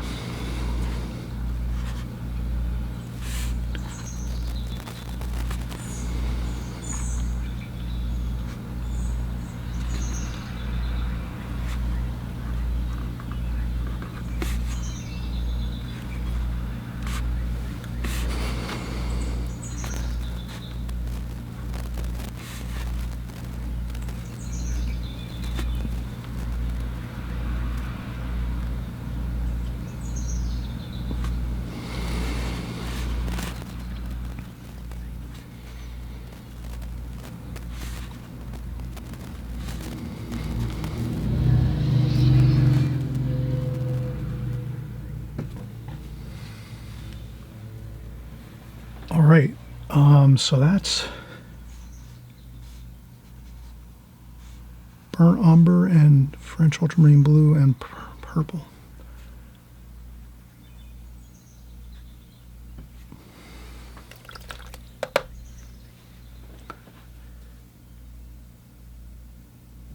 All right, that really looks great. That shadow makes the painting really.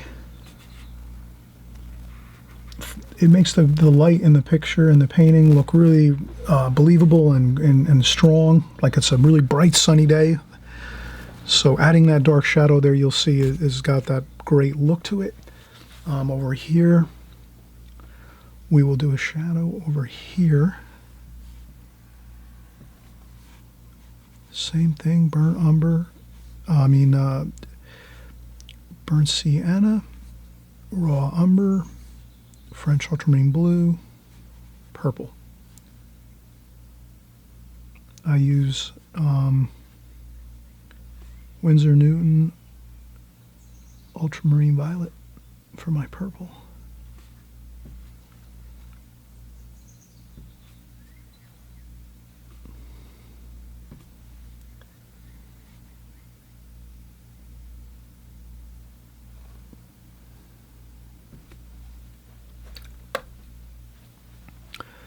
And this works the same too.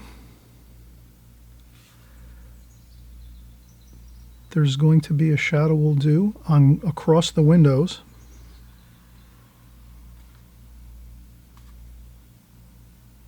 Once this dries, we'll do that.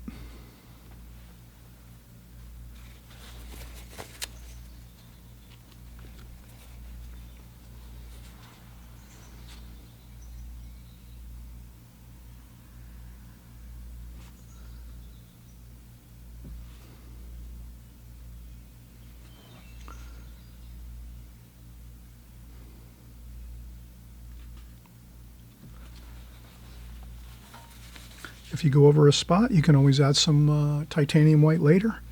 And again, this is really coming along fantastic. Let's not get overtired and start having issues. Let's take another break. We've already been working 15-20 minutes. And again, come back and join me. Hey, if you're new here, you're watching this, you're excited, you like this, great. Please consider subscribing.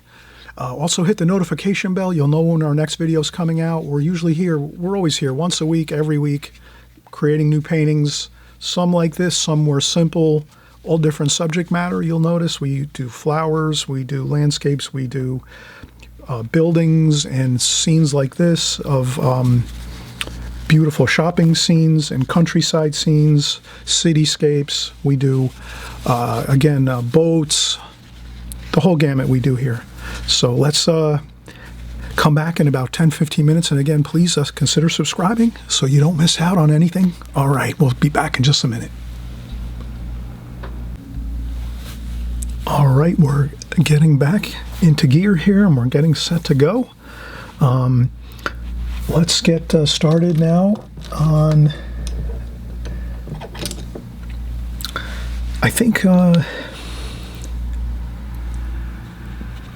we can do the shadowing now across the windows. Let's try some cerulean blue, cobalt blue, cerulean blue, cobalt blue, and a little bit of raw sienna. It's transparent. That's a transparent, somewhat transparent yellow. And we can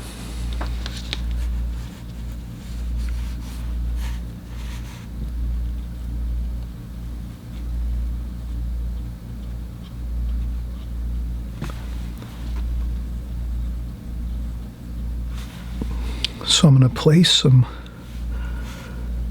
shadow across here with that cerulean blue, cobalt blue, and a little bit of the raw sienna. I mix a little bit at a time so that I don't over do it with the tonal value, the dark and light aspect of it.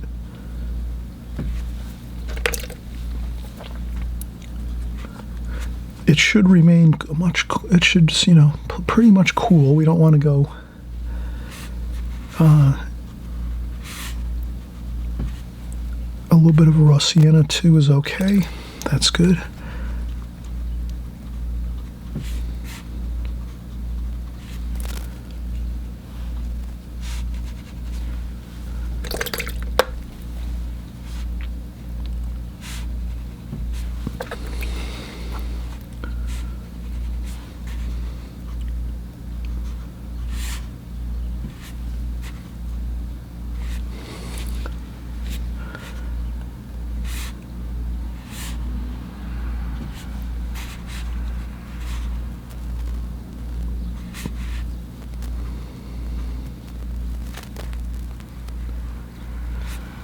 And I'm just trying to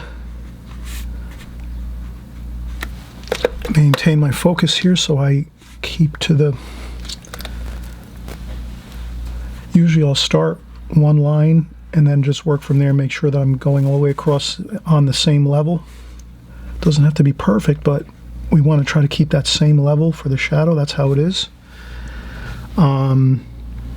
So I started here. The posts have less shadow on them because they're closer this way. So if you can imagine, this porch overhangs about 6 or 8 feet off of the building coming out towards us, and those posts are at the edge of that roof area. So that means the light is different as far as the shadowing goes. This back wall over here has more shadow because it's underneath this roof. The posts are closer to us, and that means they're not going to have as much shadowing. Okay, that looks good. Same over here. This over here is not so critical. That's sort of a picture. Over on the side here, people will look over here that are looking at our paintings. They're going to look over here too and go, oh, that's interesting over here, but we don't want to put too much information over here because this is really our main focal point here.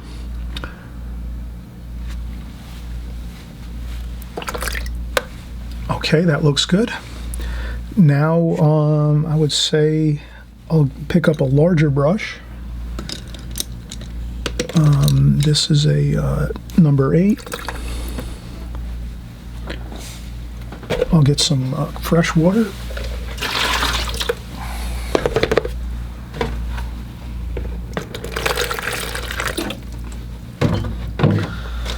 So when I do my sky, I definitely want to use fresh water.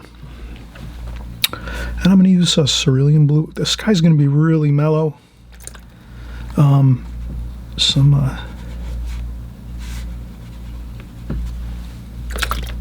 going to go really light with the sky. Some cobalt blue, French ultramarine, maybe a little bit of burnt sienna, just to,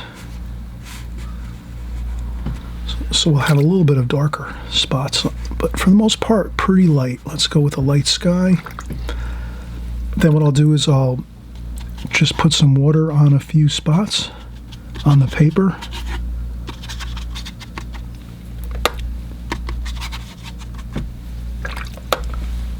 Not everywhere, just a few spots here and there, and then we can go in and we'll work our wash.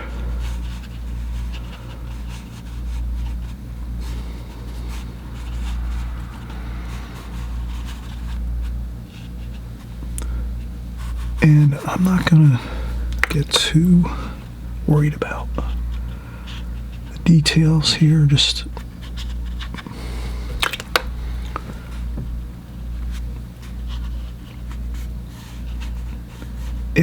if we go on the roof with our wash, it's probably good just to get a tissue and wipe up once we go on to the roof area, then just blot some of that water off. We don't want the roof to become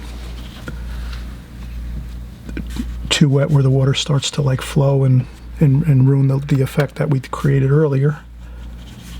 So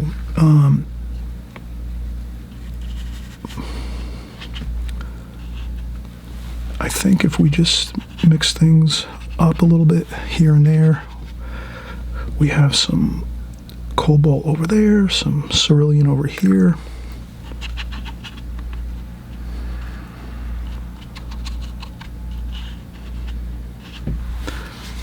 We leave some white spots, keeping it light. That looks good. And then we go with a little bit of cat orange, just a little tiny bit. I rinse off my brush, dry it off a little on the tissue, and then I just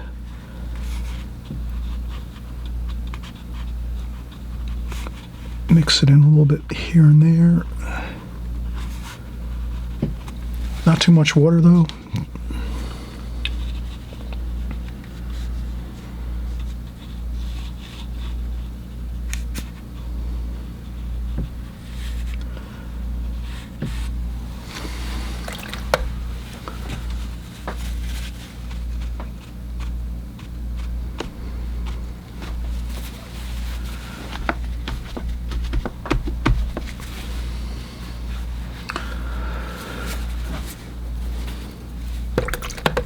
And if I see a spot,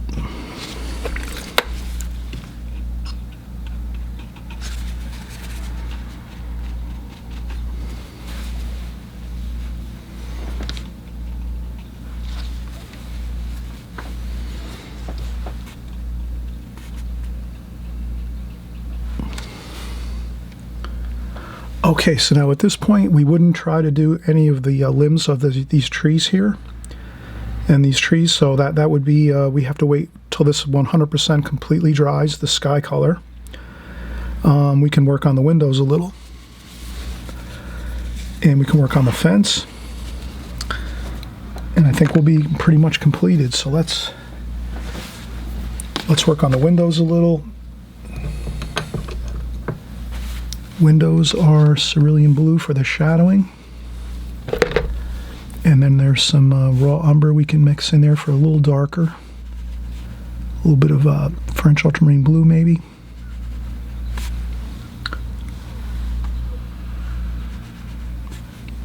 I'll do the darker first.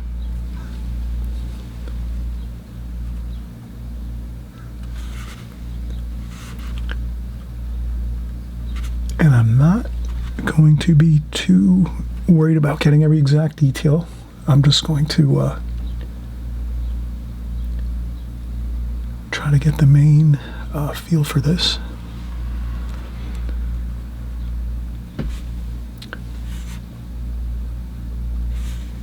I think the less careful we are, the better it's going to look, so I just get in that shadow, those shadows there. Then there is a little bit of a darker shadow there. Let's go with some French ultramarine blue and burnt umber. And this is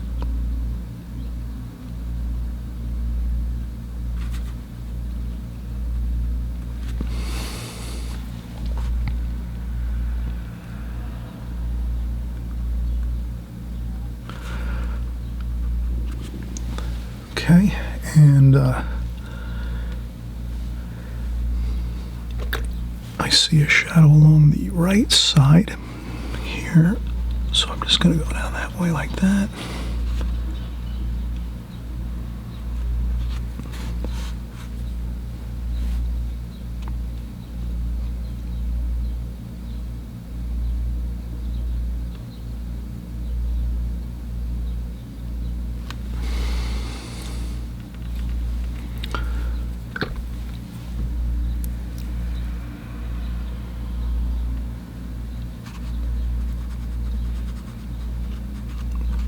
Then there's a couple. There's some curtains.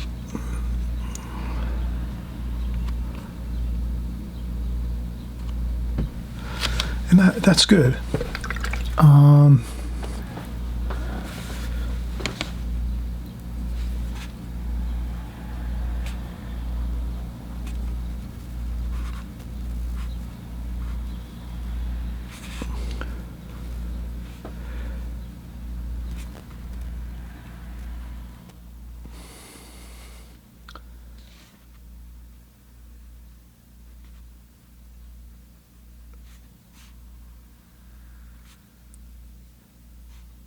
And I'm just doing a few very sparse for the shutters.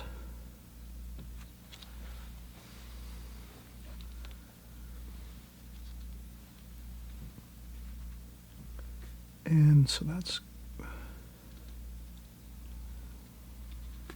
good for there. And we'll do below here is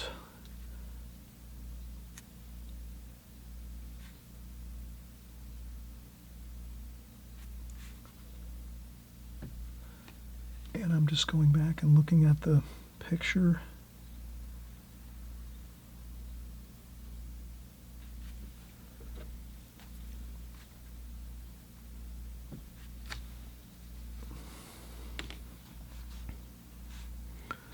And I'm going to mix up my darks, burnt umber, burnt sienna, French ultramarine blue.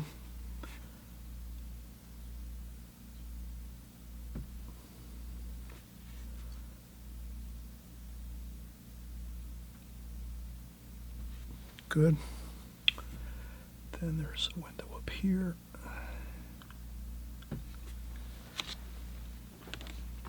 There's another window here. This is kind of painstaking, you know, that's why I take lots of breaks. If I'm eventually going to probably go over a few lines like I did there, but that's not a problem. That actually looks good. It looks good when things aren't perfect anyway.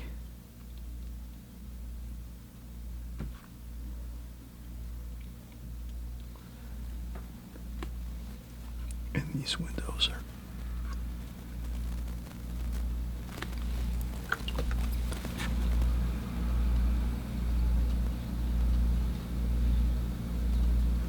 and if you can capture that dark and light right at the shadow line there, that looks really good.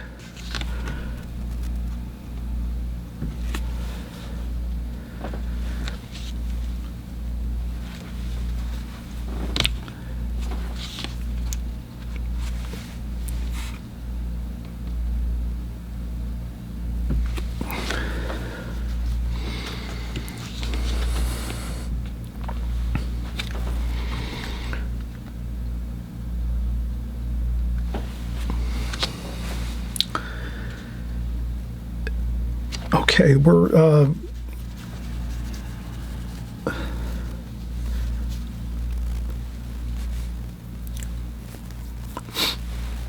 I think that looks good.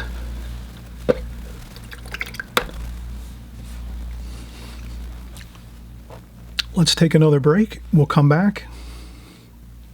We'll do our fence and our trees, and that'll be it. We'll have everything completed. Maybe a few more details over here. We can do these over here, and then just maybe a couple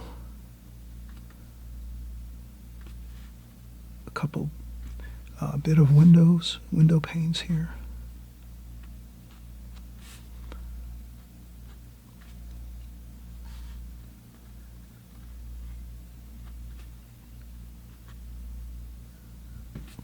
That's all. And okay, let's come back. Just a second. I'm going to take a 10 or 15 minute break. Okay, we're back. I took about a 10-15 minute break. Let's work a few details in here. Something I saw when I was just a couple shadowing for the siding here. So these are clapboard siding. All we need is a few here and there.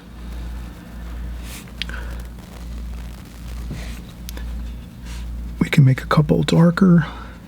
So this is where we would go, you know, a few dark lines here. A couple light ones. We'll use a little bit of titanium white to do a couple highlights.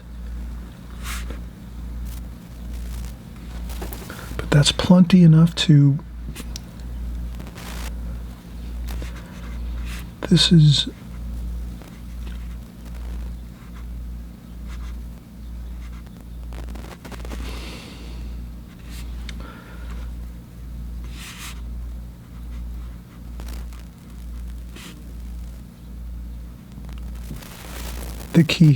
The key here is to avoid doing too many, just a few in strategic locations like that. Plenty enough. Here, maybe a few, just I'll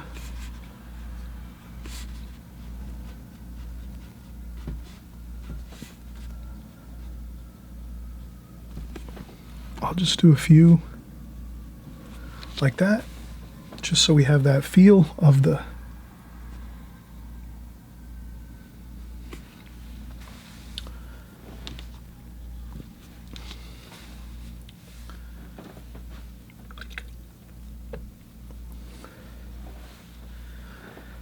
okay, that's good. And let's do our trees here. So we have some raw umber, burnt umber, raw umber, some cerulean blue. We'll make sort of a little bit darker mix there. So we kind of have a mixture of really dark, medium, and then a lighter tonal value here. And not too much water. And then we'll just... I'll follow the lines here. So this is sort of a darker, some of the darker lines here.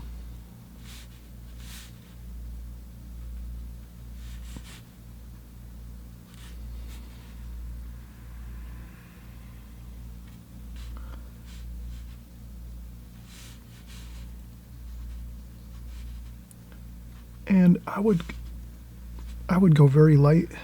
I wouldn't do too much with I would just, you know, a little.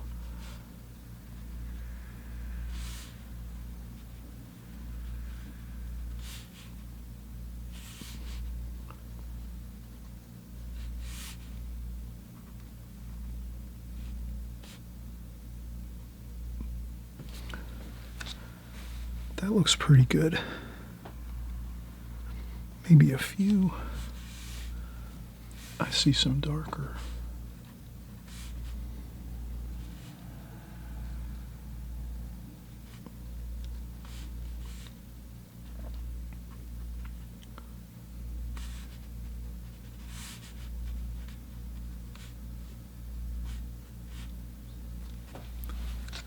Good.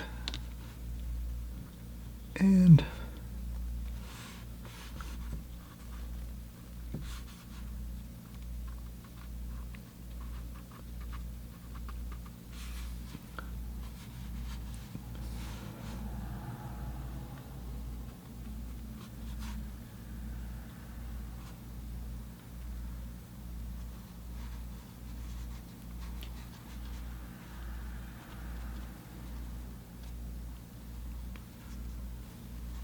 I changed this around in the picture.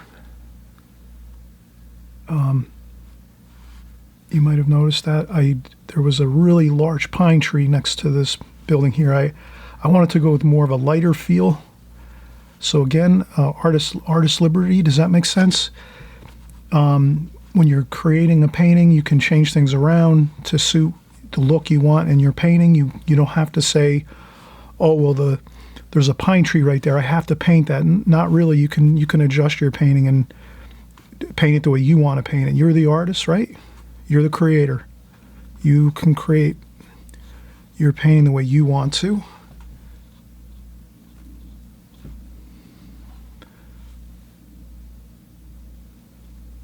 And that's how we work here.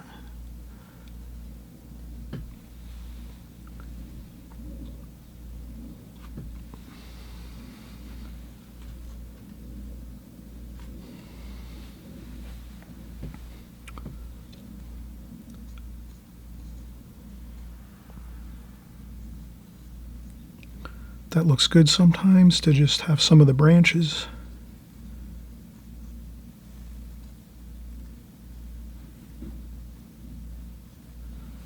Like that.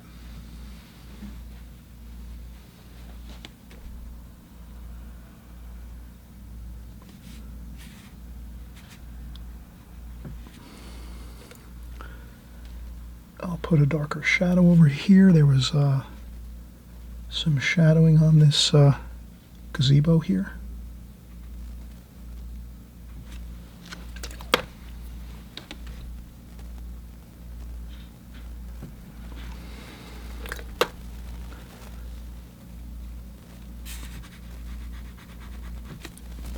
I'll dry off my brush on a tissue.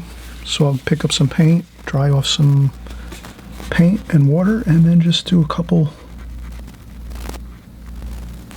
just so we have that feeling of some shingles on this gazebo here, like that. And the same thing up here. We can always go back in and do some couple lines real loosely, real quickly, not spending any more than a minute, just to get some lines on here, just to, and then a couple vertical lines too, like that. That's all. And some more over here, same thing. No more than 30 seconds here. Get some parallel lines.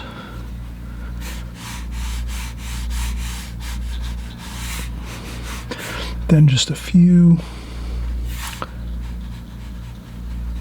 little dash marks going vertical dash marks. Like that.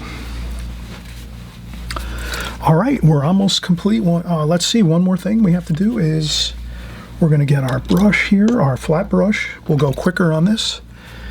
So we're going to take same colors we've been using. Cerulean blue, French ultramarine blue, some burnt sienna,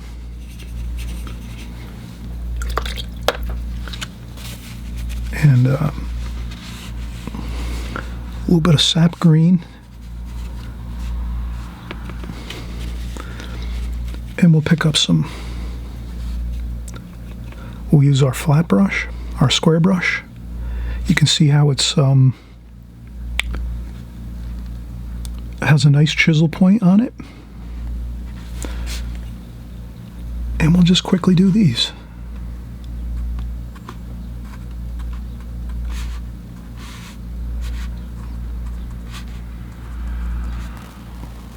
Some blue.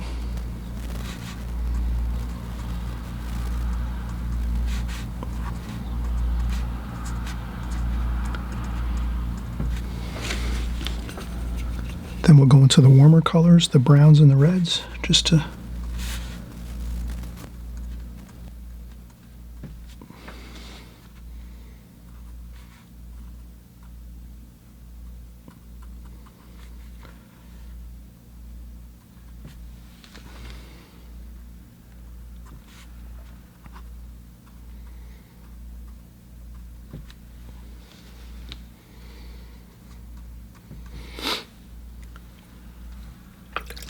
Then we can take this and raw sienna, purple, and we'll just do some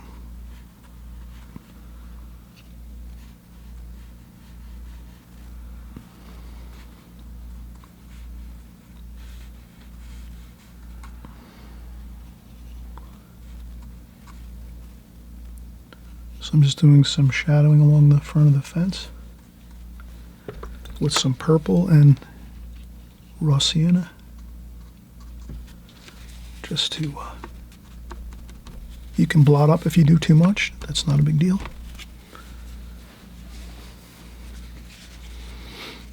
And then we can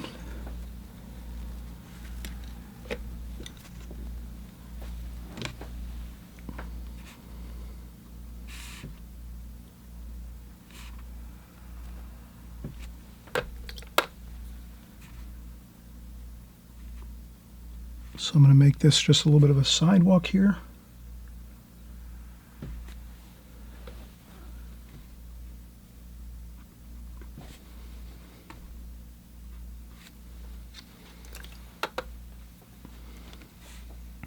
A little bit of the orange.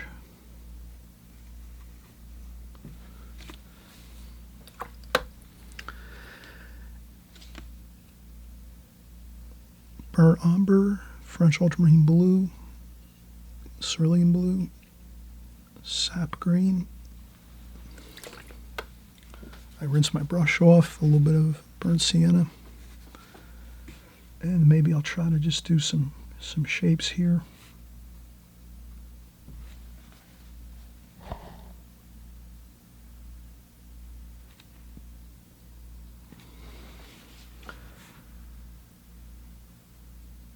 Okay, there's some shrubs here.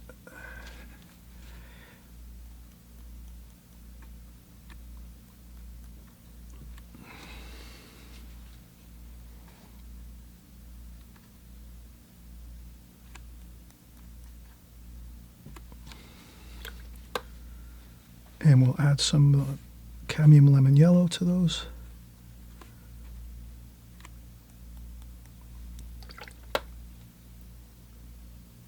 And I'll do some splashing.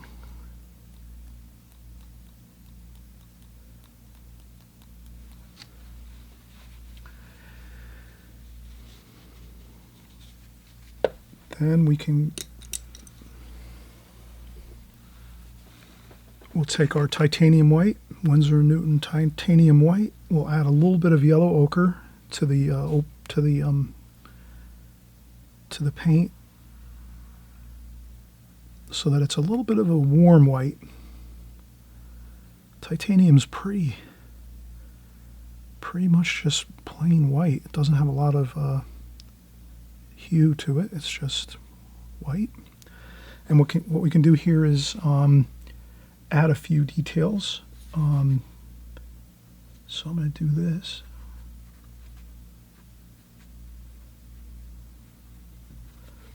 Okay, so that's on the porch area,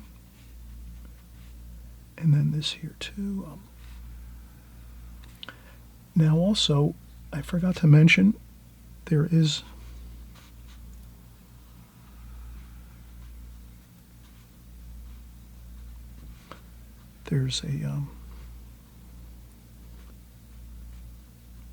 railings on this.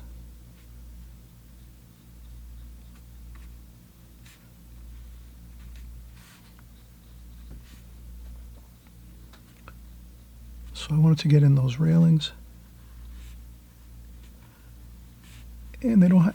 It's just a matter of putting them in so that we see that they're there, but they don't have to be at all detailed. Or you saw how quick I did that. I just did one line across here, and then some vertical lines haphazardly. Doesn't have to be. You don't have to have a ruler to just get some vertical lines in. And a horizontal line for the top of the railing. And maybe in a few spots you can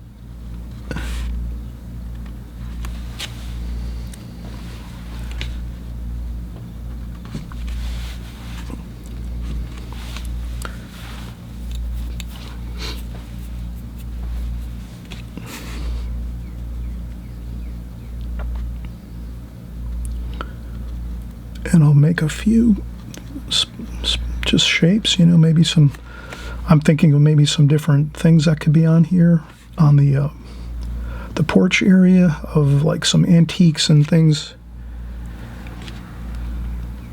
And here, this is,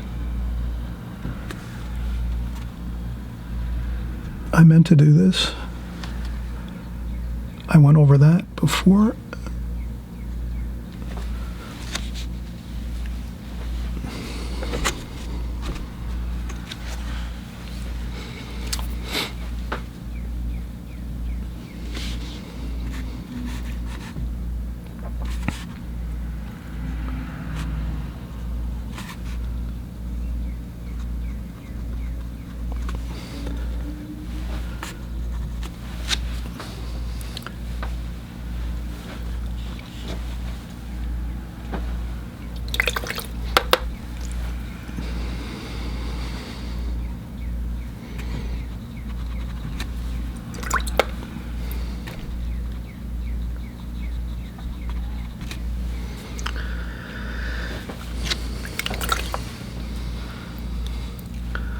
All right, I think that's plenty.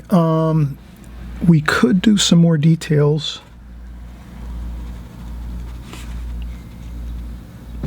over here. You know, we could do some darker darks, maybe some of these areas here.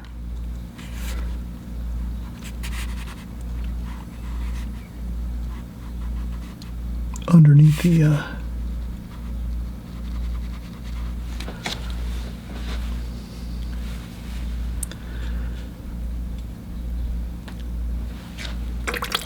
and you could also put up a sign if you wanted to in the front. You can create your own sign. That's another thing where you can be creative and come up with your own ideas.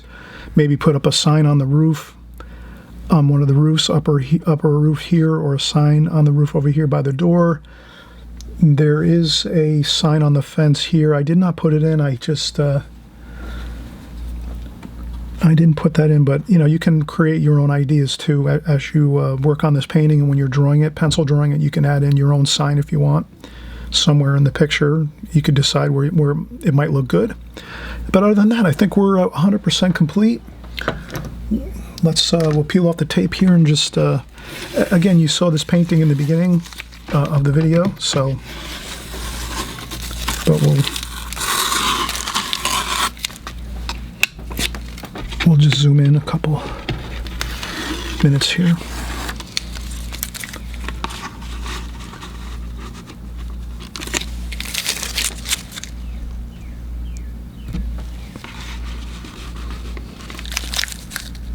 And I'm tired because we've been working on this for at least almost 2 hours.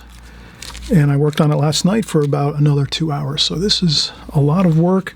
Take your time, as much time as you need to get the feel and the look you want. You can do it, you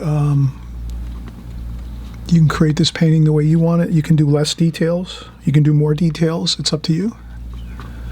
But I hope that's really a good feel for this location. It's a beautiful antique store, curtains and lace, and out in Pennsylvania, beautiful Pennsylvania, Lancaster.